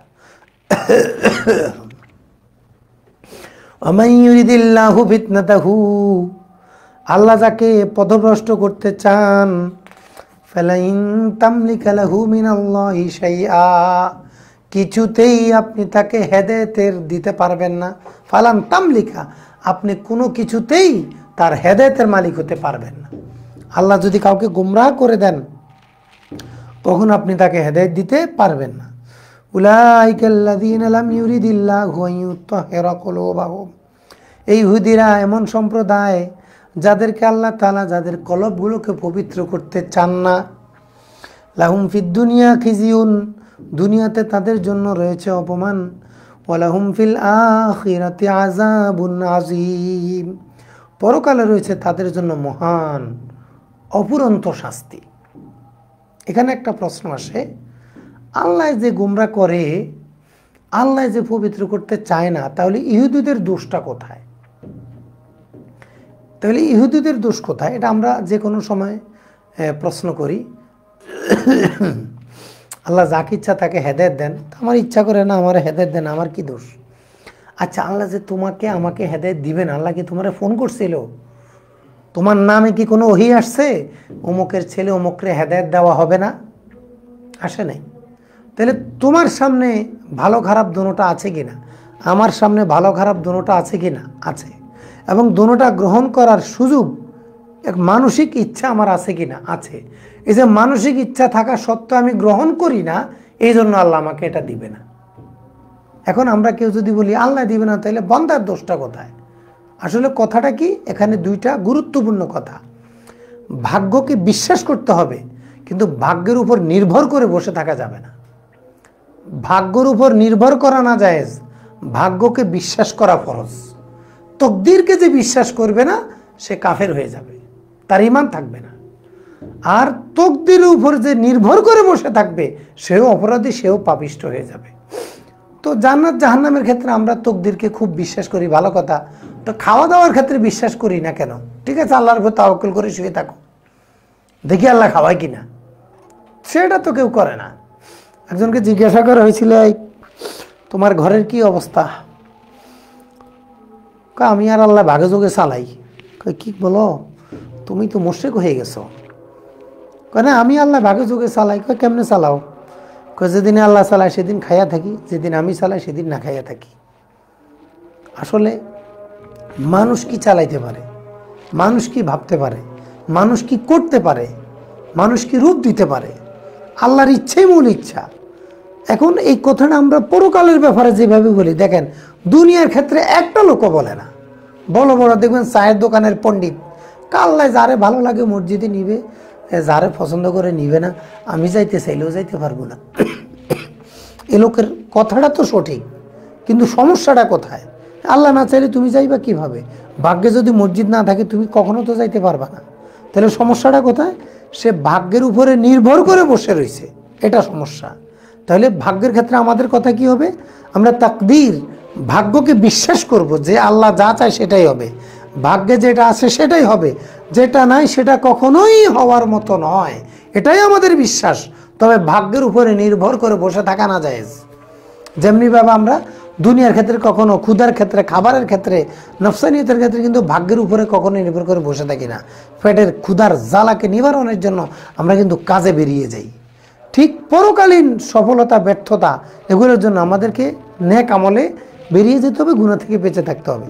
তাহলে আল্লাহ খাওয়ায়, আল্লাহ পড়ায়, আল্লাহ হেদায়েত দেয়, আল্লাহ গুমরা করে, আল্লাহ যাকে গুমরা করে তাকে কেউ হেদায়েত দিতে পারবে না, আল্লাহ যাকে খাবায় রাখবে তাকে না খাবায় রাখতে পারবে না, আল্লাহ সব করে। তাহলে বান্দার দোষটা কেন? বান্দার দোষটা হলো ভাগ্যকে নির্ভর করা। তাহলে বান্দার করণীয় কি ছিল? ভাগ্যকে বিশ্বাস করা। আর বান্দার যেটা করণীয় ছিল না সেটা করে বসছে, সে ভাগ্যকে নির্ভর করে, ভাগ্যের উপরে নির্ভর করে বসে রয়েছে। তাহলে তাকদীর সম্পর্কে আমাদের থিমটা কি হবে? আমরা ভাগ্যকে বিশ্বাস করব এবং এটাই চূড়ান্ত বিশ্বাস। কিন্তু ভাগ্যের উপরে আমরা কখনো কি নির্ভর করে হাত পা গুটিয়ে অকর্মণ্য হয়ে বসে থাকবো না, এটা সম্পূর্ণ নাজায়েজ। আর আল্লাহ তাআলা ইহুদিদের সাথে এই কথাগুলো কেন বললেন? যে আল্লাহ এদেরকে পবিত্র করতে চান না। মূলত এদের আমলগুলো এমন, এরা বদ আমল করতে করতে এমন, এরা যেন পবিত্র হতে চায় না। এই জন্য আল্লাহ বলে, যেহেতু পবিত্র হতে চাও না তো পবিত্র করবো না। তা আল্লাহকে জোর করে করতে পারতেন না? এখন আমরা একটা উদাহরণ দিতে পারি নাউজুবিল্লাহ আল্লাহর বিরুদ্ধে, যে একটা ছেলে বাবার কোল থেকে লাফ দিয়ে যদি পুকুরে পড়ে যায়, বাবাকে লাফতি দিয়ে যদি পুকুরে পড়ে যায়, বাবা কি দাঁড়ায় থাকবে? নাকি লাফ দিয়ে বাবাও পুকুরে, যদিও বাবাকে লাফতি দিয়েছিল তারপরেও মা বাবা কি করবে, ভাইরা কি করবে? লাফ দিয়ে পুকুরে পড়ে তাকে বাঁচানোর জন্য। তাহলে ইহুদিরা ইহুদির মতো দোষ করেছে, আল্লাহর বিধানে লাফতি মেরেছে, তা আল্লাহ একটু এদেরকে ধরে ফেললে কি হইতো? এটাই যদি হয় তাহলে তো দুনিয়া সৃষ্টির হিকমতই নষ্ট হয়ে যাবে। লিয়াবুলুকুম আইয়ুকুম আহসানু আমালা, আমি দুনিয়াতে তোমাদেরকে ভালো খারাপ দুটোটা করার সুযোগ রেখেছি যেন তোমাদেরকে পরীক্ষা করতে পারি। তাহলে পরীক্ষার হলে একজন ছাত্র যখন ভুল লেখে ওস্তাদে তো দেখে, কিন্তু বলে দেওয়ার নিয়ম নেই। যদি বলে দেয় তাহলে তার পরীক্ষার হল হলো না। পরীক্ষার হল তো এটাকে বলে না, পরীক্ষা তো পরীক্ষা। এই জন্য দুনিয়াটা হলো পরীক্ষার হল। এখানে কে ইহুদি হয়, কে খ্রিস্টান হয়, কে কাফের হয়, কে ধর্মনিরপেক্ষতাবাদী হয়, হ্যাঁ, কে গণতান্ত্রিক হয়, কে বিভিন্ন কুফরি মতবাদে লিপ্ত হয়, সব হবে, সব উন্মুক্ত করা হয়েছে পরীক্ষার হল। যা মনে চায় লেখো, যেদিন রেজাল্ট দিবে সেদিন টের পাবা কি পেয়েছো। যেহেতু পরীক্ষার হল, এজন্য লাভ দিলেও তাকে বাঁচানোর জন্য জোর করে আল্লাহ তাআলা তোর নায়তে বলেছেন, আল্লাহ যদি চাইতেন সবাইকে এক উম্মত এক জাতি হেদায়েতের উপর নিয়ে আসতে পারতেন, কিন্তু এটা আল্লাহ কেন করেন নাই? তাহলে দুনিয়া পরীক্ষার হল থাকবে না। আর পরীক্ষার হল যদি না থাকে, পুরস্কার তিরস্কারও থাকবে না। পুরস্কার তিরস্কার যেন থাকে, এজন্য পরীক্ষার হল সাজাতে হবে। পরীক্ষার হল যদি সাজাতে হয়, উল্টাপাল্টা করলেও ডাক দেওয়া যাবে না। এই জন্য বুশ, ব্লেয়ার, এই আমেরিকা, রাশিয়া, চীন এত জুলুম নির্যাতন করে, ইসরায়েলের ওনারা এত জুলুম নির্যাতন করে, আল্লাহ কিন্তু কিচ্ছু বলে না। ওরা কিন্তু ঠিক মতোই 3 বেলা খাবায়। বাতাসে দিয়ে যখন বিমানটা উড়ায়, আল্লাহ কিন্তু বাতাসকে আটকায় দেয় না যে তোরা আজকে সূর্যের মধ্যে রাইখা শুটকি বানাবো আয়। আল্লাহ এটা করে না। কেন করে না? এটা পরীক্ষার হল। মন চাইছে উড়ো, মন চাইছে সমুদ্রের নিচে যাও, যা করো করো। এটা যেহেতু পরীক্ষার হল, যেদিন মালিক ইয়াউমিদ্দিন হবে সেদিন তুমি দেখবা তুমি কি করেছ। তাহলে এখানে 2টা প্রশ্ন। প্রথম প্রশ্ন হলো আল্লাহর ইচ্ছেই তো সব হয়, আমাদের ইচ্ছার ভ্যালু কোথায়? উত্তর কি? তাকদীর সম্পর্কে আমাদের বিশ্বাস হলো তাকদীরকে বিশ্বাস করতে হবে, কিন্তু তাকদীরের উপর নির্ভর করে হাত পা গুটিয়ে অকর্মণ্য হয়ে বসে থাকা জায়েজ নেই।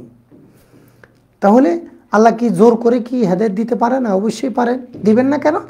পরীক্ষার হল, পুরস্কার তিরস্কার প্রাপ্তি হারানোকে ঠিক রাখার জন্য দুনিয়াকে পরীক্ষার হল বানিয়েছেন। পরীক্ষার হলের মধ্যে বেঠিক চললেও সঠিকটা কি বলা যায় না। এই জন্য মেয়েরা কবরে যেতে পারবে না। আমাদের এক বান্ধবী মারা গেছে, আমরা কয়েকদিন পর ওর কবর জিয়ারত করতে গেছিলাম। কি ওর গুনাহ হবে? না, ওর তো গুনাহ হবে না, মাইয়েতের তো গুনাহ হয় না। কোনো গুনাহের জন্য মাইয়েত যদি ওসিয়ত না করে তাহলে ওই গুনাহের কারণে মাইয়েত কখনো গুনাহগার হবে না। অথবা গুনাহের পরিবেশ সে যদি করে না দেয় তাহলে গুনাহগার হবে না। হ্যাঁ, আমাদের এগুলা না করা উচিত, না যাওয়া উচিত, আমরা তওবা করবো আর যাবো না, তাহলে হয়ে যাবে। আরেকজন প্রশ্ন করছে যে তাহলে আহলে হাদিসের বক্তারা যে বলে যে মেয়েদের ঈদ এবং জুমার নামাজ পড়তেই হবে মসজিদে গিয়ে, তাহলে হ্যাঁ ঠিক আছে, যে সকল মেয়ে আহলে হাদিস তাদেরকে যেতেই হবে। তুমি আহলে হাদিস হয়েছো তাইলে উনার ফতোয়া মানবা না? এ তো ঠিকই আছে। যিনি আহলে হাদিস মহিলা তিনি যাবে, যিনি হানাফি মহিলা তিনি যাবে না। সবারই তো ইমাম মুয়াজ্জিন আলাদা আলাদা আছে। এই জন্য আমরা যে যাকে মানবো তাকে মেনে চলবো, পরকালেও তার সাথে উঠবো। আল্লাহ, কয়টা বাজে? 4টা বেজে গেছে নাকি?